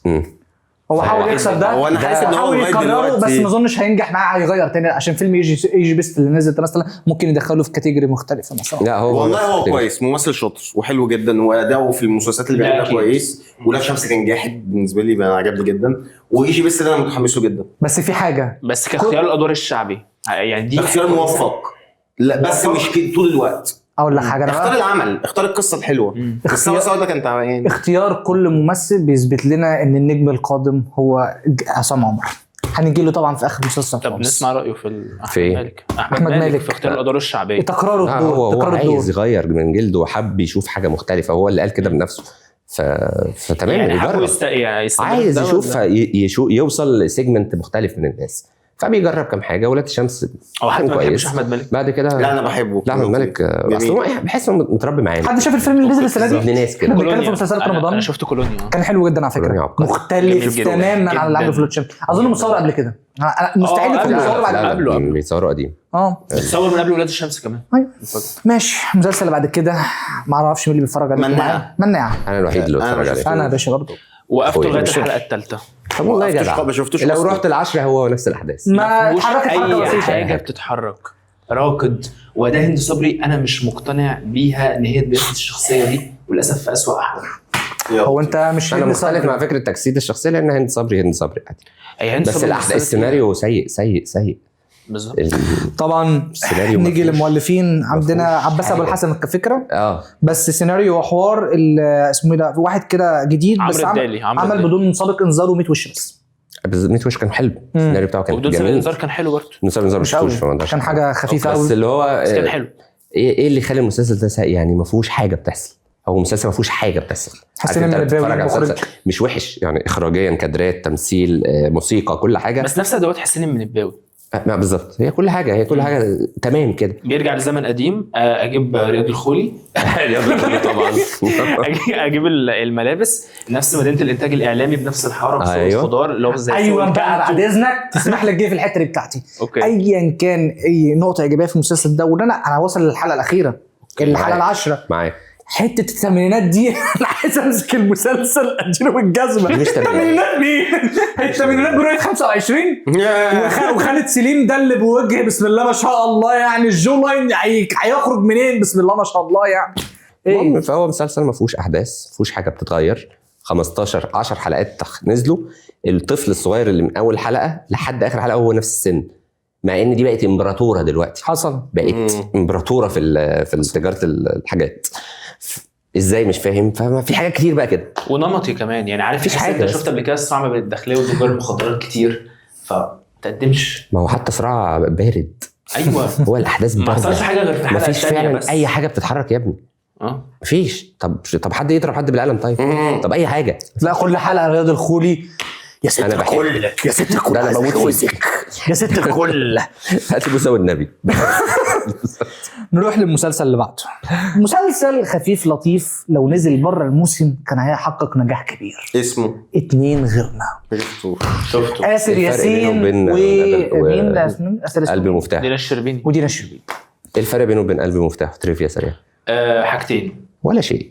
لا حاجتين. اتفرجت عليه بس مفيش دقيقة. اتفرجت عليه. 3 حاجات. هي اتفرجت دي على اول حلقتين حاجه. 3. لا اول حاجه دي ان هو فاهم بجد مش موجود، ما عندكش اي نوع من انواع الاثاره او انك انت مفيش تحس إن مشدود اي للعصابة. سايدز بالظبط. صح. في نفس الوقت هو نازل في الطبقه المتوسطه اللي هو قلبي مفتاح. هنا بقى انت في ايجيبت ومتاثر بفيلم بحبه فشخ اسمه نوتنج هيل. هتشافه؟ شفته فشيخ. تقريبا شفته. واحد من اعظم الافلام الرومانسيه في التاريخ، برضه بيحكي عن ممثله بتحب واحد شغال في مكتبه والمفروض بيحصل ما بينهم قصه حب. ده وبنشوف انا إن هي عامل تكمل بسم الله ما شاء تكمل. الله دكتور ومدرب ماشي. باسكت يعني. مع الاختلاف ما هو هنسال حاجه ايجيبت از ايجيبت طبعا. بالظبط. ماشي. فهو مسلسل مسلي ما فيهوش اي حاجه، ما فيهوش اي اثاره، مش مستني يحصل منه حاجه، بيبقى فاصل كده كويس وانت بتتفرج على مسلسل. حصل. عندك آسر ياسين، عندك دينا الشربيني، عندك بس في اكتشافات حلوه يعني مثلا زي فدوى عابد عامله اداء كويس جدا. اللي هي امه دي ولا انت؟ لا دي صديقته صديقته من الشله. صح افتكرتها. وفي اللي هي مساعده دينا الشربيني. ماشي. بنتي برضه لذيذه. واخو دينا الشربيني اللي هو محمد، اللي هو ده اللي هو المفروض عامل دور الشر يعني في المسلسل، اللي عامل لهم اللي هو أخوه. نوش في حياتهم، عامل لهم نوش ده مش شرير يعني. يعني. المفروض. بس انا اللي بيضحكني في المسلسل ده كل ما يجيبوا دينا الشربيني وهي صغيره. اقسم بالله بص 2007 2022 2020 ما اعرفش ايه والنبي والله. شويه ميك اب بالله عليك، شويه اي حتى غيروا شكل الملك. اي حاجه اي بالله. كله بقى يستخدم السي جي اي والاي اي والميك اب ما عدا يعني انا مش فاهم ازاي دول ما عملوهاش. كله ما عملهاش، ده كله ما عملش. ده بيحط فلتر في بيحط الاي فلتر. اسمه ايه يا عم؟ عمرو سعد عملها. عمرو سعد مثلا عمرو سعد ما عملهاش. لا عمل فلتر بس المشاهد القديم. لا، عمل وشعر. عبط يعني، عمل حاجه كده مين اللي عملها حلو؟ عارفين مين اللي عملها حلو؟ هو ايه ده؟ الممثل اللي هو ابو علي كلاي جايبينه هو شاب حلوه فشخ. هتلاقي اي فتمام. غالبا اي. ماشي. احنا كنا فين في 2 غيرنا؟ بس 2 غيرنا عادي. هو لذيذ. هو مسلسل هو الفس. ما هو يفس دي ما يبقى فيه برضه اي انا حاجه. مبسوط بالاحداث الصراحه يعني مش عارف عليك انا مبسوط. يا عم هو نفس الفكره، ما هو نفس الفكره. هو قال لك مفيش حاجه بتحصل قوي يعني. هو واحده أنا زعلانه مبسوط ابوها كان بيحبهاش مش موافق على دخول عالم الفن موف اون من العلاقه وبتخش بتحاول ترضي اهلها. في تكرار بس انا ما كملتش قوي يعني برضو. مش تكرار، هو بيوري لك بقى المواقف قصه الحب بتنشا ما بينهم ازاي، وانت يعني بتقضي وقت ما بين ايه، ما بين الضحك وما بين الرومانسيه، شويه التروما اللي عندهم وهي ماشيه، فاهم؟ انا بس مضايقني ان ده بالراحه بس اصل ده مين مخرج؟ خالد الحلفاوي بالظبط. فانا كنت منتظر منه كتير. نكمل العدد. اوكي. وفيلم نادي الرجال السري ومؤلف رنا ابو الريش. ورانا ابو الريش برضه هي نفس اللي كاتبه كامل ابو العدد بكل اجزاء. فانت معاك تيم حلو قوي بس ما بنقولش حاجه. انا نفس مشكلتي مع مناع، مفيش حاجه بتحصل. بس انا السنه دي لما اتفرجت على زي فخر الدلتا برضه مفيش حاجه بتحصل. اللي هو انت اي شيء بيتغير. انت ممكن تلخص الاحداث دي كلها في انت فعلا ممكن تيجي من الحلقه الثالثه للتاسعه تنط تلاقي نفسك في وده فخر الدلتا مش عاجبني فيه الفلتر اللي بيحطوه بتاع اللي هو الدنيا رومانسي طول الوقت والحياه اوفر ساتوريشن. بس اتنين غيرنا لا، يعني على الاقل بيحصل فين وفين مثلا يبقى فيه تاتش، يعني مثلا حتى حياه الفنان من ناحيه الترند والتصوير دي حاجه والله بس انا كنت ممكن اتقبل الموضوع ده، بس انا عارف ان في مصر هم بياخدوها من جانب توعظي، زي حته مثلا اللي هم لما كانوا في المقابر لمره واحده كده تلاقي واحد داخل عليك كده ايه هوبا. دي اسوأ حاجه موجوده في الصناعه المصريه. ما هي موجوده، انا مش بنكر. انتوا يا جدعان ما تعرفوش حاجه اسمها انك تعمل مشهد اسقاطي من غير ما تجيبه مباشر قوي كده؟ لا بس ده الانسان اللي كان يا اسطى ده قمه الافوار، قمه اللجان الالكترونيه تهاجم الفنانه مش عارفه ايه، صفحات اللجان نفس الصفحات اللي بتظهر على الحقيقه. يا جدعان ما تعملوها بشكل شيك عن كده بالظبط. مش لازم كده مباشر قوي. لا بس هم في الحقيقه اصلا مش بيعملوا لجان الكترونيه عدله، بيجيبوا لجان الكترونيه من الهند. الاستيريوتايب انا شايفك بتقف على ايه، شايف الافيه بس ماشي. زي برضه حوار ايه لايفات التيك توك من ساعه ما انتشر الحوار ده، كان مسلسل طلع شخصيه من الشخصيات بتطلع لايف على التيك توك وكبسوا يا جدعان بطلوا يعني اعملوها بشكل حلو، اعملوها بشكل حلو. مثلونا بشكل كويس مثلونا. مش كده، احنا ما بنطلعش بتكلم اعملوا اللي عايزين تتريقوا عليهم اتريقوا بشكل انضف، ما تقلدوهمش. التقليد ده مش تريقه، انت فاهم كده، ما بتتريقش. قول طيب ماشي نخش على المسلسل اللي بعديه. طب ثانيه بس اخر سؤال. قول يا باشا. في رايك لو انت شفت اتنين غير او شفت اتنين غير نكمل بقى. مسلسل دينا الشربيني اكتر ولا مسلسل ياسر ياسين اكتر؟ دينا الشربيني طبعا. هي القصه الصراع هناك اكتر. هي القصه او الصراع متركز عليه اكتر لان في جوانب اكتر. التاني بيموفون بس خلاص خلص. بس هل هو وحش او مش مثير الواحد يتابعه؟ مش مثير بس مش وحش بالظبط. اوكي بارد. انا زي ما قلت هو الوصف ليه زي وصف مناعه ومسلسل بارد داسه ومش سخنه. فاللي هو انت بتخلص الحلقه. احنا لسه هنخلينا في البارد شويه عشان هننتقل لكان يا مكان. يا راجل احنا كده في الاعلى، مفيش اعلى من كان يا مكان. في هي كيمياء بس انا شايف هي كيمياء فوق كان يا مكان دلوقتي. اعلى من كان يا مكان. انا ما شفتش هي كيمياء، مش هقدر احكم. ما بعيد هي كيمياء. انا شفت منه حلقتين وقفت. هي كيمياء اولموست اشغال شقه. لا انا ما شفتش غير حلقتين وقفت. انا ما شفتش غير 4 حلقات. مفيش ايه يا جماعه، ده احسن مسلسل كوميدي موجود. انا كل ما بشوف دياب ومصطفى غريب بيقعد يقول له انت جاهل وما اعرفش، ما ضحكتش اول حلقتين، قلت بس ممكن ابقى اشوفك بعدين، سلام عليكم شكرا مش عارف. ما علينا كمل. وبعدين دي خلاص لو مش هشوفك خالص. حرفيا بس يعني ممكن في المستقبل. لا ما شفتوش. اجي كده حاضر. هنقعد نوجه كل شويه توجيهات المخرج يا اخي. ولا لو واقف ورا الكاميرا كنت اعرف بس اعمل ايه طيب؟ ما انا لازم اوقفك واقول لك انا اسف. احلى حاجه انت لما توجهه تلاقي فرحان كده. مؤدب انا مؤدب دلوقتي 3 ثواني يعمل كده يطلع لي كده ماشي. والراجل محترم ما اتحركش من اول ما صورنا عشان هو مسدود في الكورنر. شفت؟ طب ما تزنق نفسك في الكورنر. كده صح. هي كيمياء انا ما اتفرجتش عليه غير حلقتين وقفت، ما لقيتش الدنيا لذيذه برضو الصراحه. يعني انا وانت ممكن يكون نفس الحاجه، بس انت كلمت 4 حلقات. 4 حلقات بس. وقفت ليه؟ لا ما عجبنيش. ما عجبكش كارثي ولا اللي هو مش تمام مش واضح؟ بص اقول لك على حاجه، في اول حلقتين انا ضحكت جدا. حلو جدا حلو.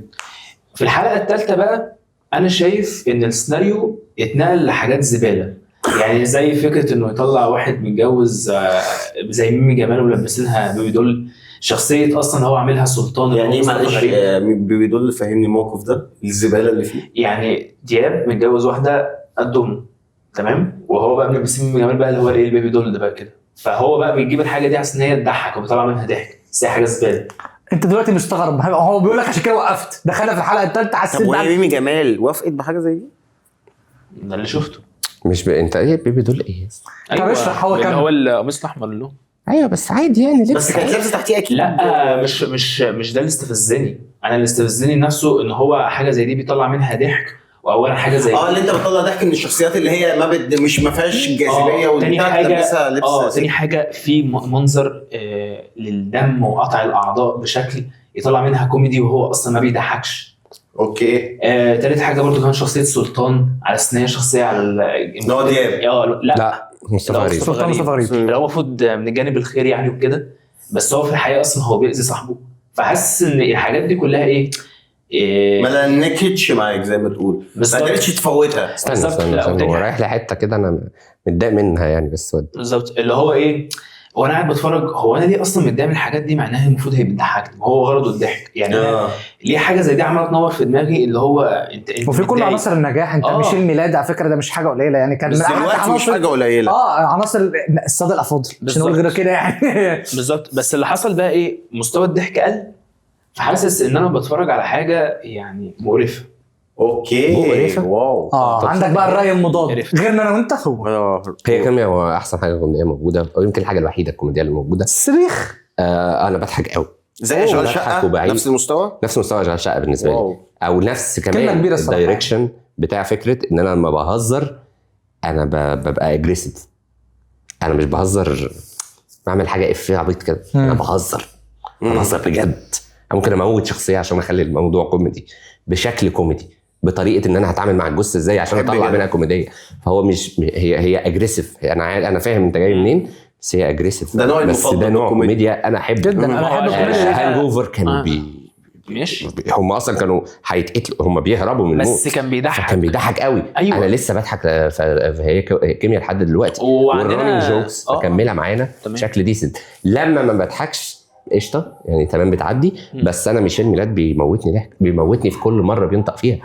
لما بيقول عم ابو سلطان ولا عم ابو مش عارف مين، بيقعد يقولها كده بيكررها جامد فشخ. وهو لما في الحلقه الثانيه لما اخر مشهد اللي قفل بيه الحلقه انا قعدت اعيد فيه واضحك بس، اللي هو اضرب السايب اضرب المربوط يخاف منك السايب وبتاع، وبعدين هو قعد بص وبعدين طلع يجري وخد الطلقه في. طب ما احنا عندنا مثلا زي اشغال شقه 2، ما هو برضه كان فيه كوميديا اجريسيف. ايوه بس والناس كانت بتضايق منها، بس كانت بتطلع ضحك. الناس كلها بس خلي بالك هي كيميا برضه. هي بص النقطه بطريقه التعامل دي هتجيب لك كوميديا عاليه قوي في حاجات، وحاجات تانية هتبقى تحت قوي. تقبل الناس يعني اللي هو فاهم هتجزع منك ان انت فعلا اجريسيف وبتقطع اعضاء وبتعمل حاجات الواد هيتصفى. فاهم؟ فانا فاهم انت جاي منين، بس انا لسه بضحك. هو قطع له رجله، انا ده بحبه. قريب اكيد هتحصل اصلا، اكيد تحصل. هو وصل قطع لغايه فين؟ حضرت لغايه ما قطع حته من الكنكه. واسمها ايه؟ لا انت لسه ما شفتش دي اصلا. صباح الفل. فهم بيخلصوا على الواد خلص مننا في المسلسل. ما ده مستفزني الصراحه. لا ايه اللي يستفز فيه؟ مطلعه منهم كوميدي عشان غلبان قوي. في مشهد بعد المشهد ده انا وقفت عنده قطع صعبه بس يعني. لا ده انت غلبان. ده يعني انا سامع كلام كويس عنه هو فرح يوسف اللي هي مرات حجاج. مش قوي بس لا في حاجات احلى من كده كتير يعني. المشهد بتاع القطع ده استخدموه بعدها، بتاع الصباع وهو مضغوط استخدموه بعدها، بتاع الكنكه برضه استخدموه بعدها في كوميديا. لو هو انا والله مش قاعد كده عشان اسمها ايه، حاول يحط بيها كوميديا فما بينساش يعني. هو عارف بيقطع الحاجات دي او بيعمل المشاكل دي عشان يطلع بيها كوميديا شكلها عامل ازاي، بس ساعات بتقلش ميك سنس. انا احب الناس اللي تاخد المخاطرات دي. انا بحب كل اللي انت بتقول عليه، بس انا ليه ما ضربش معايا كده في اول حلقتين؟ ما حسيتش ان حلقتين جذبوني. ما هو انت ممكن تكون كنت تتفرج عليه وانت ما عندي مسلسلات كتيره ومستني حاجات كتيره من المسلسلات كتير. دلوقتي بعد ما الدنيا فضيت ولقيت نفسك ما عندكش غير مسلسلين حلوين والباقي اللي هو خلاص ركز بقى مع ده واتفرج عليه بهدوء كده عادي، ممكن توصل. وفعلا ميشيل ميلاد وسلطان او مصطفى غريب لا ده هزار، ودياب بيعرف يطلع الدور ده حلو قوي، فانا تمام معاهم. فدول شايلين المسلسل بيضحك. اوكي خلاص لو كده بس اديله فرصه. انا فهمتك. انا ممكن اكمله بعد رمضان. هو المشكله بس ان الهايب عليه قوي زي اشغال شقه. والله بص النص الثاني اظن هيبقى فاضي، فاحنا ممكن نلحقه نخطفها بالمره. هو اب ولكن انا اللي متحمس له في النص الثاني. وانت النص الثاني اظن فاضي. عرض وطلب. انا فيها سلمى ابو ضيف. اوكي. واخراج عمرو موسى. انا بحب عمرو موسى فعلا. ادينا هنشوف النص الثاني. ماشي. مسلسل ما قبل الاخير كان يا مكان. نرجع لبرود العصر. يا ابني ليه برود يا ابني؟ ده من اكتر المسلسلات الاجريسيف. مش اجريسيف ولا ايه؟ اجريسيف. انا قصدي هدوء الاعصاب. ماجد الكدواني. انا معاك جدا. ده حاجه كئيبه جدا. بنسقف لماجد الكدواني. ماشي. ماجد الكدواني يا جدعان في البيك بتاعه، في الفورمه القويه الجميله، دور الاب ودور الزوج ودور الادوار الدراميه الفشيخه اللي يا اسطى عامل ده مش البيك قوي، بس انت في ناس بتقول ماجد الكدواني قاعد لغايه ما عجز مستني البطوله، ولما جات له ما شاء الله فضل بعديها بطولات كلها ادوار فشيخه. يعني ده مش الموضوع عالي الجزء الخامس؟ ها بالظبط يا مين ده؟ بالظبط يعني ده مش موضوع عالي الجزء الخامس؟ لو حد قال لك موضوع عالي، موضوع عالي 2، موضوع عالي 3 كان فيها ايه يعني؟ ودلوقتي كان يا الله يبارك لك. انا حلو. هل في كل دول كان وحش يعني؟ لا طبعا، لا خلاف، بس مش هو وحش. لا مش وحش. بالعكس ده ليه مشهد بيزعق فيه لبنته متاخر قوي مثلا. لا مش 9 حلقات كامله هو ماجد الكدواني اللي احنا عارفينه، مش عايز يدمر نفسيتها يا عم. هو اللي بدا يتعصب فيه. لا بس هو ابتدى يتحول على المدار الحلقات. هو اتحول وتحول تدريجي حتى في الحلقه السادسه ساعه الخطوبه لما قام متنرفز ولما زعق في بنته في الحلقه السابعه. لا 7 8 9 كمان. لا ال 9 كانت بتاعت العفش ولا لما دخل. ايوه ما هو بعدها زعق لبنته في الاخر خالص. قبليها لما زعق لبنته ده هي جايه، وده بعد ما هي راحت قبل ما تترد موضوع العفش. ما علينا، بس في الرينج ده، بس برضو 9 8 ماشي. ما هو لا ده بعد العفش. انا ممكن اقول انت مش عارفه امك عملت فينا ايه. ممكن اقول حاجه. ايوه بقى في الحته دي ده بالظبط اللي تمرين الكوره. عايز اوصل للحته دي.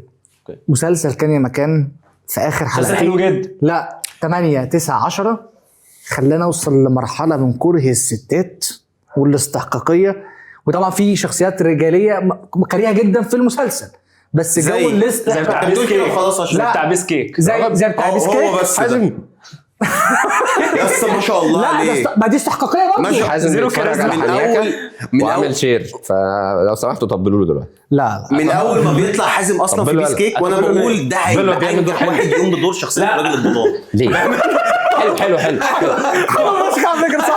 انت قلت ايه؟ من اول ما بيطلع في بيسكيك وانا وشه كده بقول ده انجح واحد هيقوم بدور شخصيه الراجل البطاله. حلو. فعمل ايه؟ يعني عمل بطاله حلو قوي. بس هي دي الفكره. ده احنا هنتاج كتير قوي. ميك سنس جدا. انا كرهته. ايوه ماشي على فكره.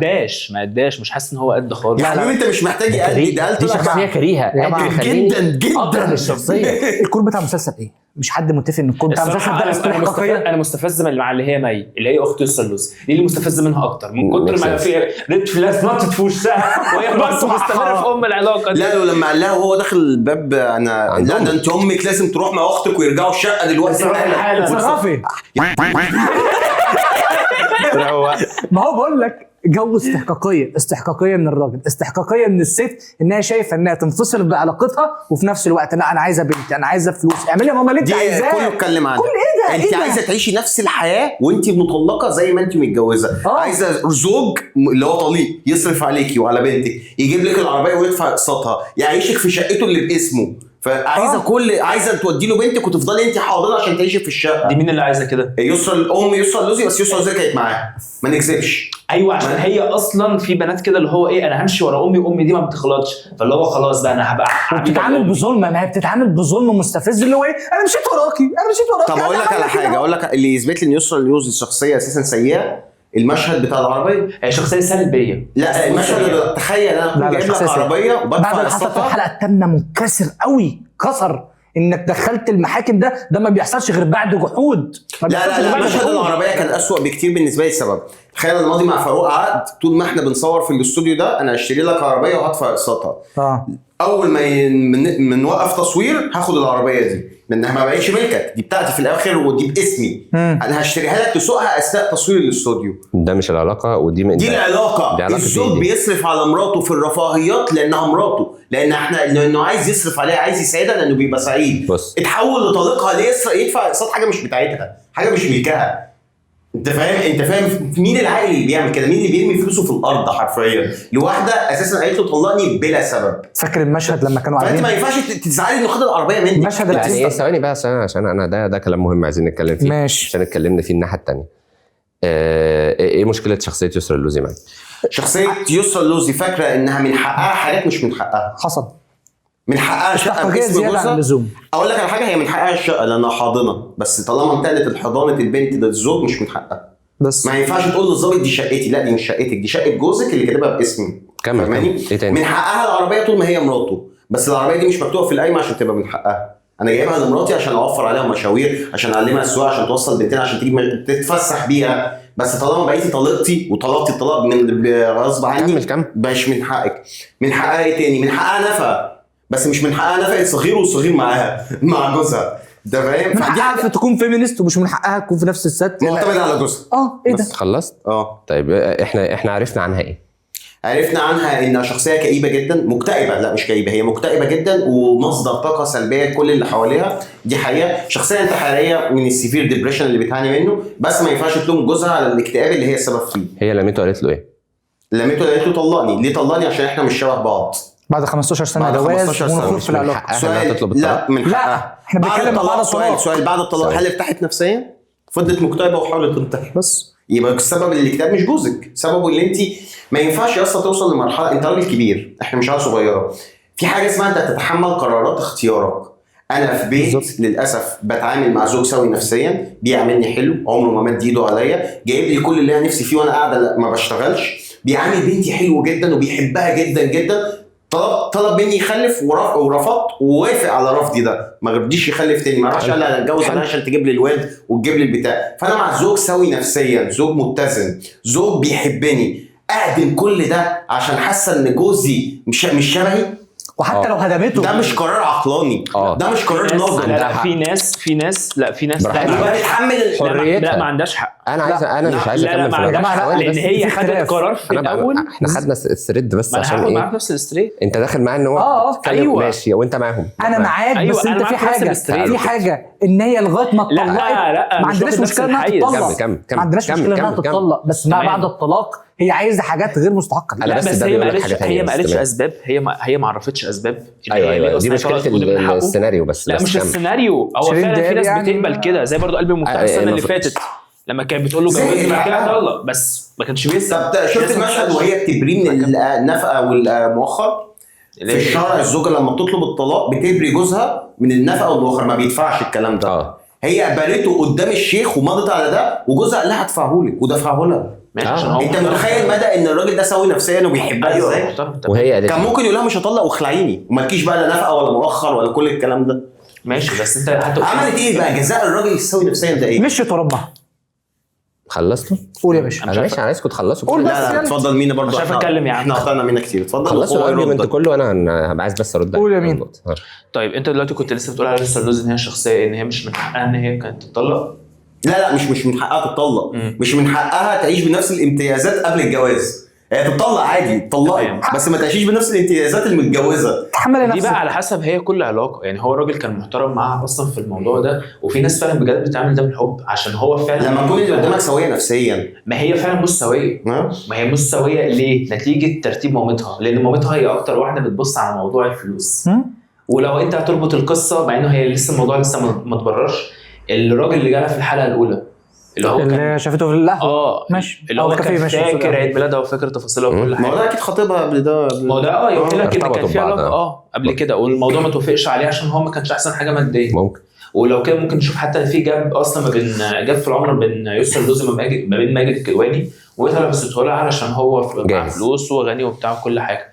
فهي اخذت قرارات هي اصلا مش مقتنعه بيها، لان اصلا في عامه البنت بتبقى ماشيه ورا مامتها. خلاص انت لا الطلاق ده ما كانش مامتها خالص. لا هي اللي اتطلقت وهي اللي طلبت. هي اللي طلقت. انا بتكلم على الجوازه. مشكله الموضوع اساس الموضوع من الاساس كان عامل ازاي. انا بشوف من الوساخه ان انت تطلبي من جوزك الطلاق في حفله عيد ميلادك. دي وساخه مهما كان السبب. دي مهما كان ابن لذينه تستعين تحريج الراجل وتحريجي نفسك وتحريجي بنتك وتكسريها، ودي حاجه بتتفق عشان كده بنتها اصلا بنتي دي المفروض تبقى خارج مش قدام بنتها طلقني. ايه ده؟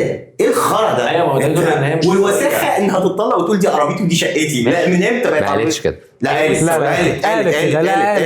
قالتها مرتين. لما خد منها العربيه قالت دي عربيتي ازاي تاخدها، وقبليها لما كانت بتوصل الواد اللي هو بيحبها وقال لها خلينا اصحاب بدل الجواز ده، قالت له تعالى اوصل لك عربيتي وعلمني السواقه على عربيتي. لا دي مش عربيتك، دي حاجه تاني. مره قالت دي شقتي لما اداها الدكتوره كتبها باسمها. دي شقتي حضره الظابط اللي قاعده فيها بقالي 15 سنه.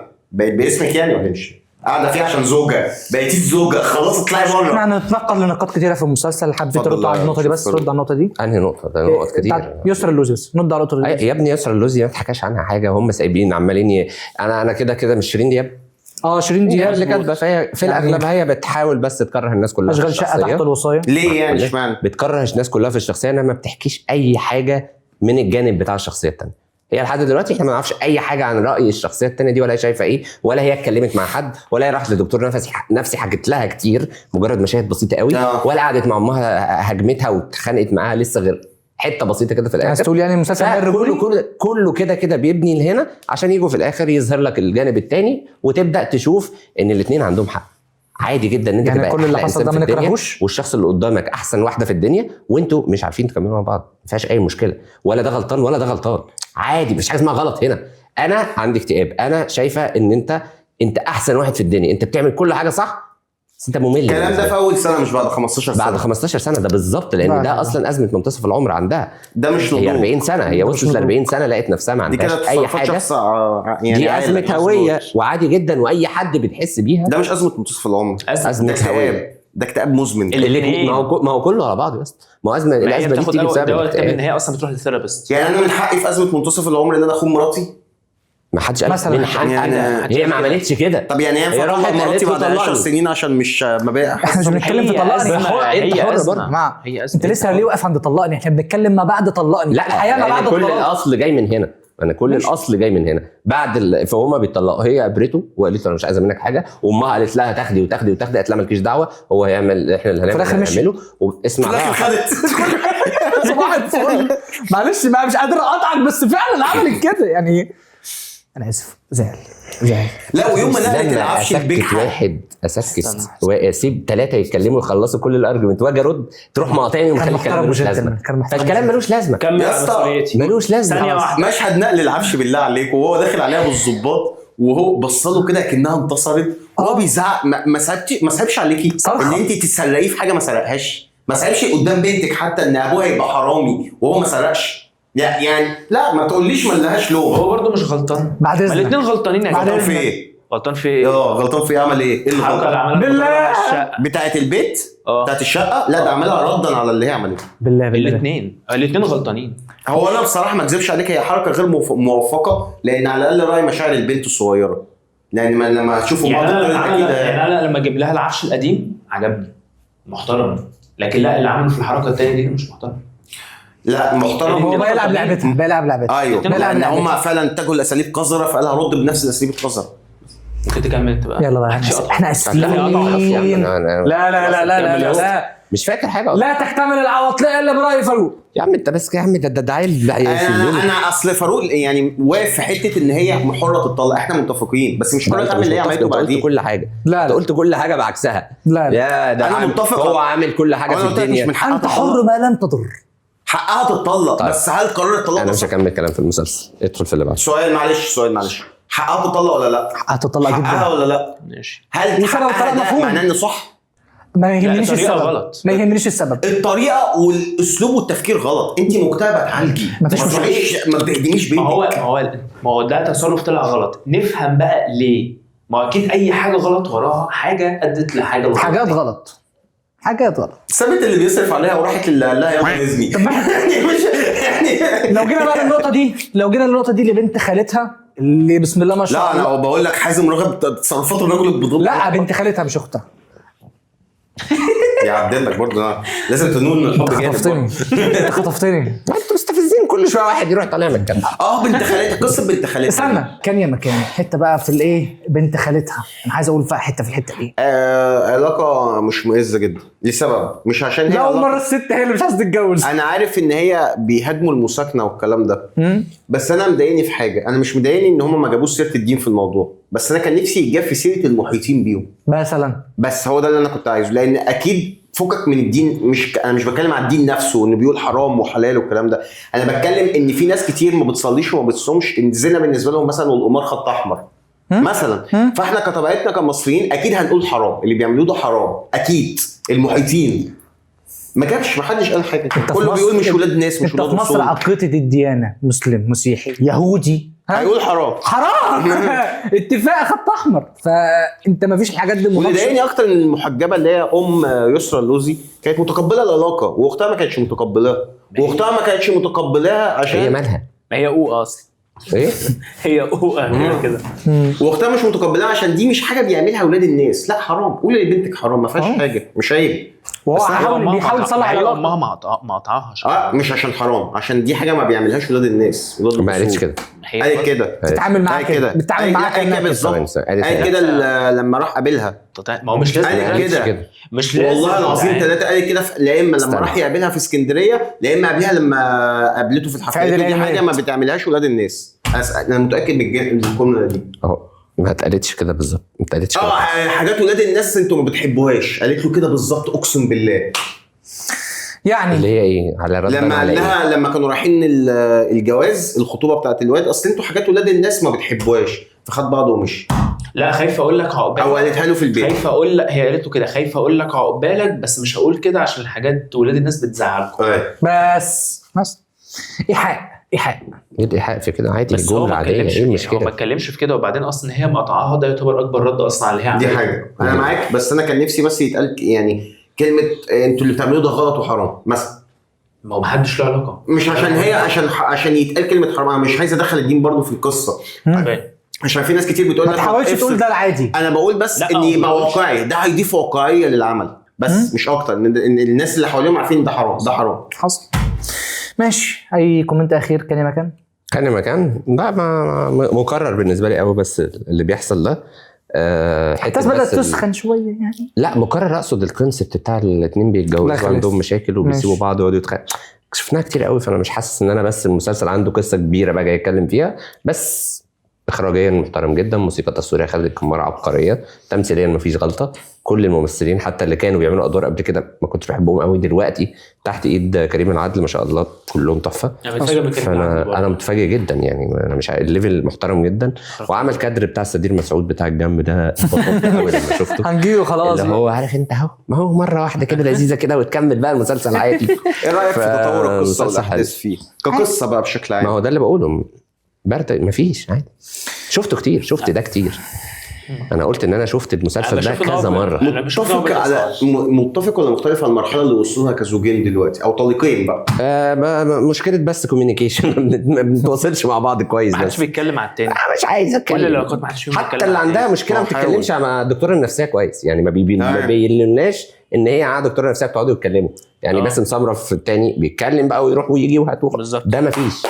بتعند. انا اي كلام وخلاص، واقفه حتى مع الدكتوره كده عماله تتخانق معاها. فين مشاهد اللي هو العلاقه الوحيده اللي هي بتاعت بنته وصاحبها في المدرسه، دول الاثنين اللي بيتكلموا في ما بينهم حوار فرح. يعني ده يدل على ان الجيل الجديد فاهم يعني ايه موضوع حوار، وهو برضو نفس الجيل اللي هيعاني برضو من الترومات بتاعت الحلم. وانا في نفس الوقت برضو عندي حاجه عايز اقولها دلوقتي مختلفه تماما. انا مش شايف ان اللي عملته صح في حته انها تتطلق في الفتره دي بعد 15 سنه، بس هو كان غلط في حاجه عشان ما اكذبش. هو ما كانش فاهمها بالقدر الكافي اللي يخليها تفتح له انها مكتئبه. هي حتى قالت جمله ان هو ايه بعد 15 سنه لسه مش عارف انا بحب ايه، مش لسه مش عارف انا بفضل ايه. دي غلط ان هو ما كانش مهتم بتفاصيل فتور علاقه طبيعي، لكن ما حدث بعد ذلك دي اقوال كتير هنكتشفه في نهايه المسلسل. بس كده لافضل مسلسل في رمضان نقدر نقول في النص الاول، لسه هنشوف بقى نهايته هتبقى عامله ازاي. ولكن النص الثاني بقول في النص الاول لسه هنشوف نهايته عامله ازاي. عين سحريه، اخراج سدير مسعود اللي عامل لنا موعد مع الماضي على نتفليكس، بطوله عصام عمر وباسم سمر ومنعطف خطر. ممكن اسقف سقف يا امين ما يتسقفش في اللي فات وتيجي هنا تبص لفاروق. انا اسف. سقف فاروق. انت مقمص. لا متقمص ايه يا عم. ماشي. مسلسل حلو يعتبر الافضل. ده اللي هياخد الاوسكار بتاع اوسكار رمضان. ليه كلمه حلو طالعه كده؟ مش في مشاكل لسه المسلسل في مشاكل، بس ليه كلمه زي مشاكل تخينه بس يعني هم مشاكل. طب رقم لا انا مشاكلي معاه مع المنطق ومع الغلطات الغباء اللي بيتم في المنطق اللي هو كل حاجه بقى يعني. انا برضو قلتها، كاميرا محطوطه في وشك طول اليوم شهر، ولا هشوفها ولا هبص عليها، ولا واحد من اللي احنا عرفناهم ولا اتكلمنا معاهم عرف يشوف الكاميرا. شفت حجم الكاميرا اصلا يعني قليله قوي يعني. انت لو حطيت لك كاميرا هنا هتشوفها بامانه، غير بعد فتره على الاقل اول اسبوع مش هتشوف حاجه. لا الاستوديو ابيض، فهي كاميرا سوداء هيتشاف عادي. هيتشاف. طب بس لو حطيتها مكان مسمار، مكان مسمار ايه؟ الكاميرا قد كده يا اسطى عادي، صغيره قوي. كاميرا لا يعني ليه حاجه. ما علينا، عندي مشاكل بس مع التكنيكاليتي.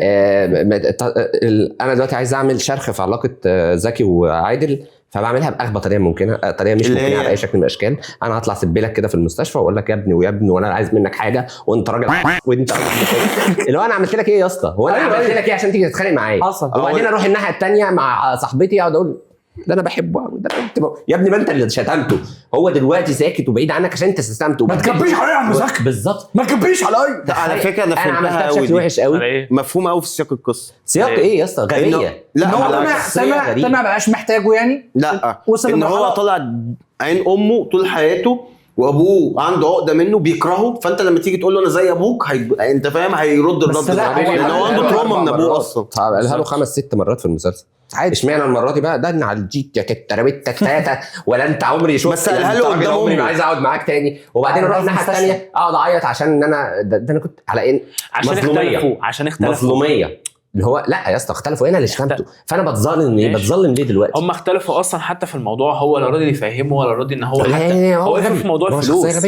وحته اللي عمل نتوحه وهو بيوقع الفلوس متسرع غضبان. ايه السيناريو العبيط اللي عمل بيه المتاع بتاعي؟ دي كده كلنا متفقين ان الحلقه التاسعه قفلت باسوأ نهايه حلقه ممكن نكون شفناها في حياتنا ما بين كل مسلسلات رمضان، وما ينفعش ان هي تيجي في مسلسل زي ده بالظبط. فاللي هو يعني في حاجات غبيه في المسلسل. وفي الحلقه السابعه 3 صدف حصلت في نفس الحلقه، 3 صدف بتاعتك زي اللي احنا شفناه لما رحنا الاي تي الورق. أيوة. من امتى بقى محامين دلوقتي على بيقول لك احنا عايزين شغل؟ لا هو شافه في الطبعه كمان بالظبط. السوشيال ميديا يعني وبيعلق فعلا على باب المحاماه ولا ايه؟ وبيعلقوا فين ده بالظبط؟ اللي هو الورقه دي كان هيعلق على الاسانسير على مكتب محاماه، بس مش مكتب محامي كبير زي ده. ايوه تتعلق في مكتب صغير ولا مكتب محاماه حتى. مين بيعمل؟ لا ممكن في مكتب والله الماركت السوبر ماركت نفسه ما بقاش يعمل. لا في دور القضاء العالي ممكن. يا راجل كبر دماغك يا عم ماشي. بيعلقوا اصلا لما بييجوا يعملوها حتى قدام المحاماه بيعلقوها في شاشه عرض وفيها انيميشن وحاجات. أيوة. مش ورقه كده يعني غريب. كمل الصدف. ومحتاجين موظف اي تي اللي هو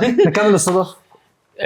تاني صدفه حصلت اللي هو لما السكرتيره لما نسيت المفتاح ولا مثلا يعني محامي كبير زي ده ليه المفتاح يبقى مع واحد فراش؟ او يعني مع احترام الفراشين ومع احترام الناس اللي هم بتوع الكافيهات انا معاك في دي. ليه صح متفق 100%. هو نسيها في نفس اليوم اللي جاي فيه عصام عمر اول يوم يشتغل فيه، هو ده اليوم اللي هيحصل فيه المشكله. دي صدفه. وان هو يشتغل في نفس اليوم. يعني انا قدمت على شغل، مين في الحياه بيقدم على شغل بيقبله في نفس اليوم يعني؟ لا ما تعملش في نفس اليوم. لا افتكر بس افتكر بالراحه. هم عملوا القصه دي ان هو اتقبل لا وهم بيعملوا البلوت بتاع على هاشم. هو اتقبل بخفه دمه حرفيا في نفس الوقت. كان بس بيكلمها، ما كانش لسه دخل في بس خفه دمه خلته يقبل. كانت واقفه في الريسبشن هي اللي كان بيقول لها ايه قضيه اختي ومش قضيه اختي. يا جماعه ما عملوش جاب، مفيش جاب في الاحداث. السيناريو ماشي ان مفيش جاب اصلا هنا حصلت كوقت زمني. هو انت قدمت تاني يوم انت شغال، لا تالت يوم انا شغال دلوقتي بعلق الكاميرات. ازاي خارجي دخلي ليلي بعد كده خارجي دخلي في النهار تاني يعني ممكن اقول يوم او يومين. هو ايه اليوم ولا ايه ده؟ ايه ده؟ لان هو اصلا هو قال ازاي قدمت على وظيفه احنا ما عرضناهاش. قال له ما انا شفتها وانا جيت المكتب عندك. فهو تقريبا هو الوحيد اللي قدم لانه تقدم في وظيفه ما حدش عرضها. ما هو ده عقل يعني، ده حاجه اصلا منطقيه. هو في بس الغلطات دي، والغلطات دي هتفضل تزيد مع قفله المسلسل، لان ده دي السيجنتشر بتاع سدير مسعود. لازم كل مسلسل يجي في الاخر ابدا بقى ايه اهبل بقى وهبد ويحصل مشاكل والمنطق يتضرب في النار بالنار وانا بريفيل الحياه وبقفل المسلسل. اخر 5 حلقات على طول بيبقوا عنده بالنسبه لي اسوء 5 حلقات. وده اللي حصل في موعد مع الماضي بشكل مستفز. وده اللي حصل في ده كان 8 حلقات. اخر كام حلقه هو بيقفل. يعني احنا بنبني قصدي بنسيت اب وعرفنا احنا فين وبنعمل ايه، وبعدين نعقد الدنيا وبعدين نتحرك، وبعدين دلوقتي وصلنا للنقطه اللي انا هبدا الم فيها ورقي واقفل عشان اخلص القصه. اخر 5 حلقات في مسلسلات رمضان، اخر 2 حلقات في المسلسلات 8 حلقات. دي الكونسبت يعني. فهيجي بقى في الحلقات اللي جايه، ده توقعي ان الحلقات اللي جايه هيبقى فيها الغلطات دي كتير. لا بالعكس هو اتحسن. هقول جمله انا ومينا شفنا لما نشوف الحلقه 11 هو جبارة. ما تحرقش عشان ما شفتش. بقول جبارة. صدفة الحلقة 10 برضه ادالها عليها قهوة، فانا قايمة فبص فلاقي الدواء، فالدواء محطوط قدامي. صدفة عبيطة قوي يعني. لا بس دي وارد ان هي تحصل في العزاء يعني مع الواحد. صدفة قوي يعني برضه. المسلسل كله مبني على صدف، انت فاهم الفكرة؟ بس في صدفة مش مشكلة. بس هو في حاجات بس احنا حاسس ان احنا كده بندك قوي يعني، انت فاهم؟ احنا كده ايوه طبعا. لا مش بندك. هو مسلسل بدا ذكي جدا، بدا ذكي. مش هقول لك ذكي او عبقري، بس بدا ان هو يصور لك الحاجه بطريقه عبقريه. بعد كده انت ليه بتستعين بصدف او بطرق عبيطه ممكن تعملها بس ممكن زي حته الفلوس كده. حته الفلوس يعني بس ايه حته الفلوس دي عربيه خبطته يعني حصلت حادثه. لا مش واحد اتزحلق وعمل كده وراح واقع والبوليس جنبه فجري عليه في لحظه فالشنطه اتفتحت حط وشه على عينيه. طب ليه؟ طب على فكره الشنطه ممكن تقع ما تتكسرش يعني مش لازم تتفتش عادي مثلا. جدا. بس لا دي صدفه انه الفلوس تقع والمفتاح وما برضه يبقاش باين. فيه ظباط. يا عم جيب صدفة إن العربيه العجل بتاع العربيه ما ترسقش في اللي اسمه ايه. صدفه اصلا. هو بيجري ليه؟ هو مفيش حد بيجري وراه. يا عم خلي المحامي يجيب عربيه يطاردهم على الموتوسيكل ويرموا الشنطه. في سهلة. 90 حل فانت اخترت بس حاجه اللي هو يلا صدفه يعني بلاش فدي مشاكلي مع الموضوع ده. في حتت بالظبط. كده بتحس ان هو يلا ودي بتستفزك في المسلسل كواليتي بتاعته. لا المسلسل بالظبط يا اسطى مسلسل حلو بس انا شايف ان دي ما تقلش من الكواليتي برضه. مسلسل احلى مسلسل في رمضان بس اهتزت. عنده مشاكل. اهتزت شويه بس لسه الافضل يعني أصلاً. انا شايف انه حتى الأفضل.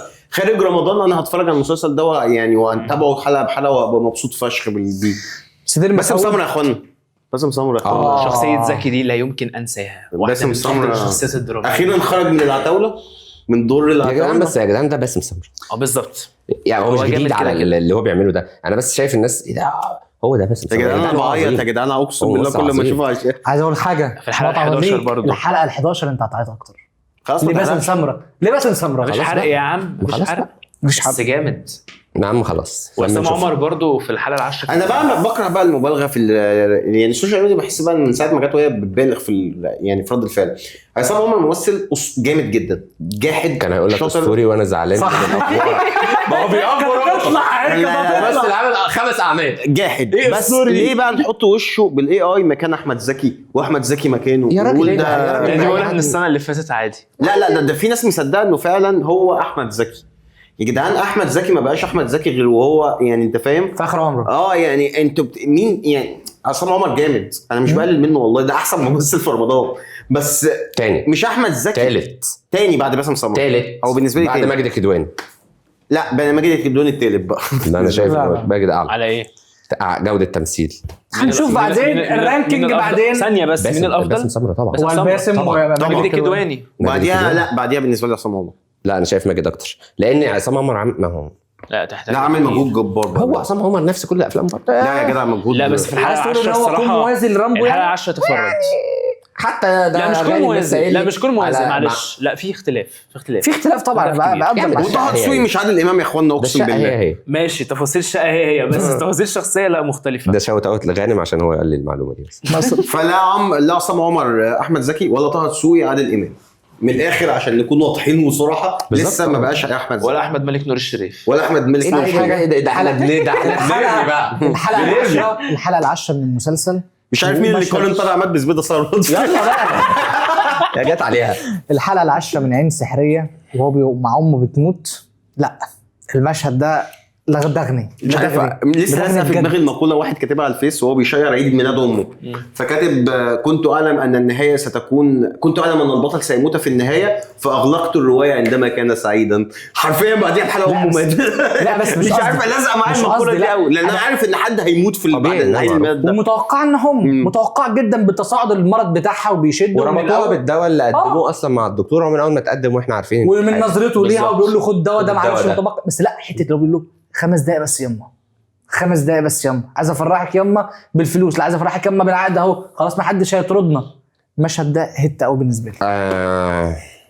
ايه شكلك انا ما تاثرش بالمشهد انا ده كنت باسم بجد. سمرة بنته. يا جدع لا والله لا العظيم لا لا, ما لا. فاتن سعيد اكتشاف استنى بس عشان أنا الأشقر مشهد الموت ده انا ما تاثرش بيه خالص. مش عارف ليه. اختلف معاك لا تماماً ما هو يا اخي. يا ابني مشهد مين؟ يا ابني انا قلت المشهد وحش ايه اللي اختلف؟ انا بقول لك انا ما تاثرتش بيه. سام ابراهيم يا جدع سام ابراهيم يا جدع بقى ما تخليش هم اضربك بقى قدام الناس بقى. انت حسيت ان هو يعني بيشحت مشاعر؟ سما ولا ابراهيم بطل في افضل دور في ام الفيديو. استنى في افضل دور من فتره. انت هي حسيت ان هو هي نفس الدور بتاعت مسلسل افراج عادي. لا يا يا اخي عم صلي على النبي صلي على النبي. عليك يا طول عم. دي هي اللي المسلسل عادي. معليه افراج ومعليه ومن ضمن الحاجات اللي معليه ام طيبه ماشي حلو جميل بس عادي يعني. ربنا يعمل يعمل عينيهم كده عليك كتير. يا ابني. هناك الام الخبيثه. لحظه في افراج هناك هي الام الخبيثه اللي بتحاول تدعي بتحاول تجمع اولادها ومش قادره يعني خبيثه؟ انت قلت خبيثه؟ بتدافع متجوزه عن ابنها. عمه من 30 سنه. جوز عمهم من 30 انا سنه. ما اعرفش بقى اللي حصل هناك. ما تحرقش ولا تخيل حاجه. وقفت أول في حلقتين الحته اللي هي ثلاثة. بتقول له انها مراتك وهو حرقها دلوقتي. ماشي مش مهم. انا بتكلم في حاجه احنا تانية. نزلت امبارح مش مشكله. ايوه لما راحت له بالفيلا انا آه. وقفت هنا بقى. اما في المسلسل الثاني الام اللي بتحاول ايه يعني تحس ان هي برضو كانت عارفه سر عن ابوهم ان هو مش عارف هي يسمع، قالت إن عارفه هو سر مظلوم. كبير ولسه انه مظلوم. اه بس لا هي اداء مختلف. وباسم سمرة مظلوم اداء مختلف. واتسجن ظلم. هو بيقول هو دي اشخاص بتقول بس انا الحلقة عيني ما لا بتكذبش. يعرفش. الحلقه ال 11 بتاعت كادرات السينما السوداء يا جدعان. اديني في اقصى الشمال او اقصى اليمين. لا بجد. لا جامد. لا بس هو جامد، كادراته احسن كادرات في اقتحم رمضان كله. مسلسلات رمضان بشكل مختلف ايا أيوة. كان الكريدت هيروح تخيل لمين. بقى ان شاء الله السنه الجايه كريم العدل وسدير مسعود ومحمد شاكر الخضير كريم الشناوي وكريم الشناوي وتامر اربعه عاملين محسن. مسلسلات تامر كل محسن. مرة. وتامر تامر محسن محسن وتامر محسن. وكامل ابو ذكري. لا مش كمل تامر بقى. محسن. هيصة بقى. كل مخرجين مصر هو فرح حطوها. محمد سامي. لا محمد سامي هيعمل مسلسل بعد رمضان من بطولته وتاليفه واخراجه. الله مع يسرا. الله ماشي. مسلسل عين سحريه هو الافضل في رمضان واحنا سيبناه للاخر لانه الافضل ومحدش يقدر يختلف في الجمله دي. في بعض المشاكل بس يعني مسلسل جامد أسطوري. جدا. اسطوري عشان ما بقاش من ضمن اللي جامد. لسه نعرف لا نهايته. مسلسل لسه نعرف نهايته راح فين. مسلسل حلو. مسلسل حلو. الخمس لا، حلقات جامد. الجاية. احنا هنتقابل. أعلى من حلو، أعلى من- هنتقابل بعد الخمس حلقات الجايين ونتكلم. وعلى راي جوده انا متوقع ان بعد الخمس حلقات الجايين دول هنشوف نهايه غريبه هيفضلوا يعملوا كده. صح؟ لا لا لا لا لا لا لا ايه رايك في لا الحلو؟ لا، لا لا لا لا لا يا جماعه انا بقول توقع. توقع. لا ما كده. تتوقعش. متوقع كده. مسلسل جيد جدا يرتقي الى ممتاز. شاوت اوت لجوده شيرة يعني فين بقى؟ انت فين كان مش عارف اهو هنا شاوت اوت. مستر احي. ماشي. دي كانت حلقة يعني عن مسلسلات النص الأول بعد 10 أيام سريعة في كده الخيمه الرمضانيه في الخيمة إيه ده؟ الرمضانية. هو دي بنقلب بتاع كاموليا. بتاع كاموليا أفلام بيعمل خيمه أيوة. رمضان، اسمها احنا خيمة؟ بنعمل عواطليه عادي. عواطلية عشان احنا ملناش احنا ملناش أي حاجة. صح. فالناس بالنسبة لهم احنا عواطلية. انت ازاي تتكلم عن الممثلين؟ انت مين انت يا ابني؟ انت قلت في الاول عواطليه. اتكلم يلا عدل يلا. اتكلم. بس كان يعني شكرا لمستر فاروق حبيبي استضافة لذيذة كبيرة في برودكشن. نتمنى ابجريد ايه انت لن هم ليه مش معتبريننا معاهم؟ كمل كمل. شكرا البقاء دي كانت قاعده لذيذه خفيفه مفيش خناق النهارده. ناخد أظن سامبنيل خير إيه؟ بسيط. بس هناخده مجمع وكل واحد يا لوحده. ابني خلينا نختم. طب ما ايه في الحلقه؟ ايه رايك في الحلقه؟ انت عمرك ما صورت فيديو في حياتك؟ صح. لا بقى فاروق قول لي فاروق انت عمرك ما صورت فيديو؟ انت اللي هتختم ماليش دعوه. اختم يا عم كمان. وكانت هذه القعده بص اللقطه اللي انا عاملها معاك. ودي طب والله ما اعملها معاك. وكانت هذه اللقطه السينمائيه في استوديو لا نعرف اسمه ولا نعرف مكانه. استديو كلاك. لا تنكر. ما لا تقولش تنكر. اسمه ما تقولش اسمه. لا كليك. وخلي بالكم اغلى اسعار هتلاقوها هنا. وبس كده اصدقائي كان معاكم محمد فاروق دياب عبد الرحمن فاروق مينا طارق. نشوفكم في حلقات جديده. سلام.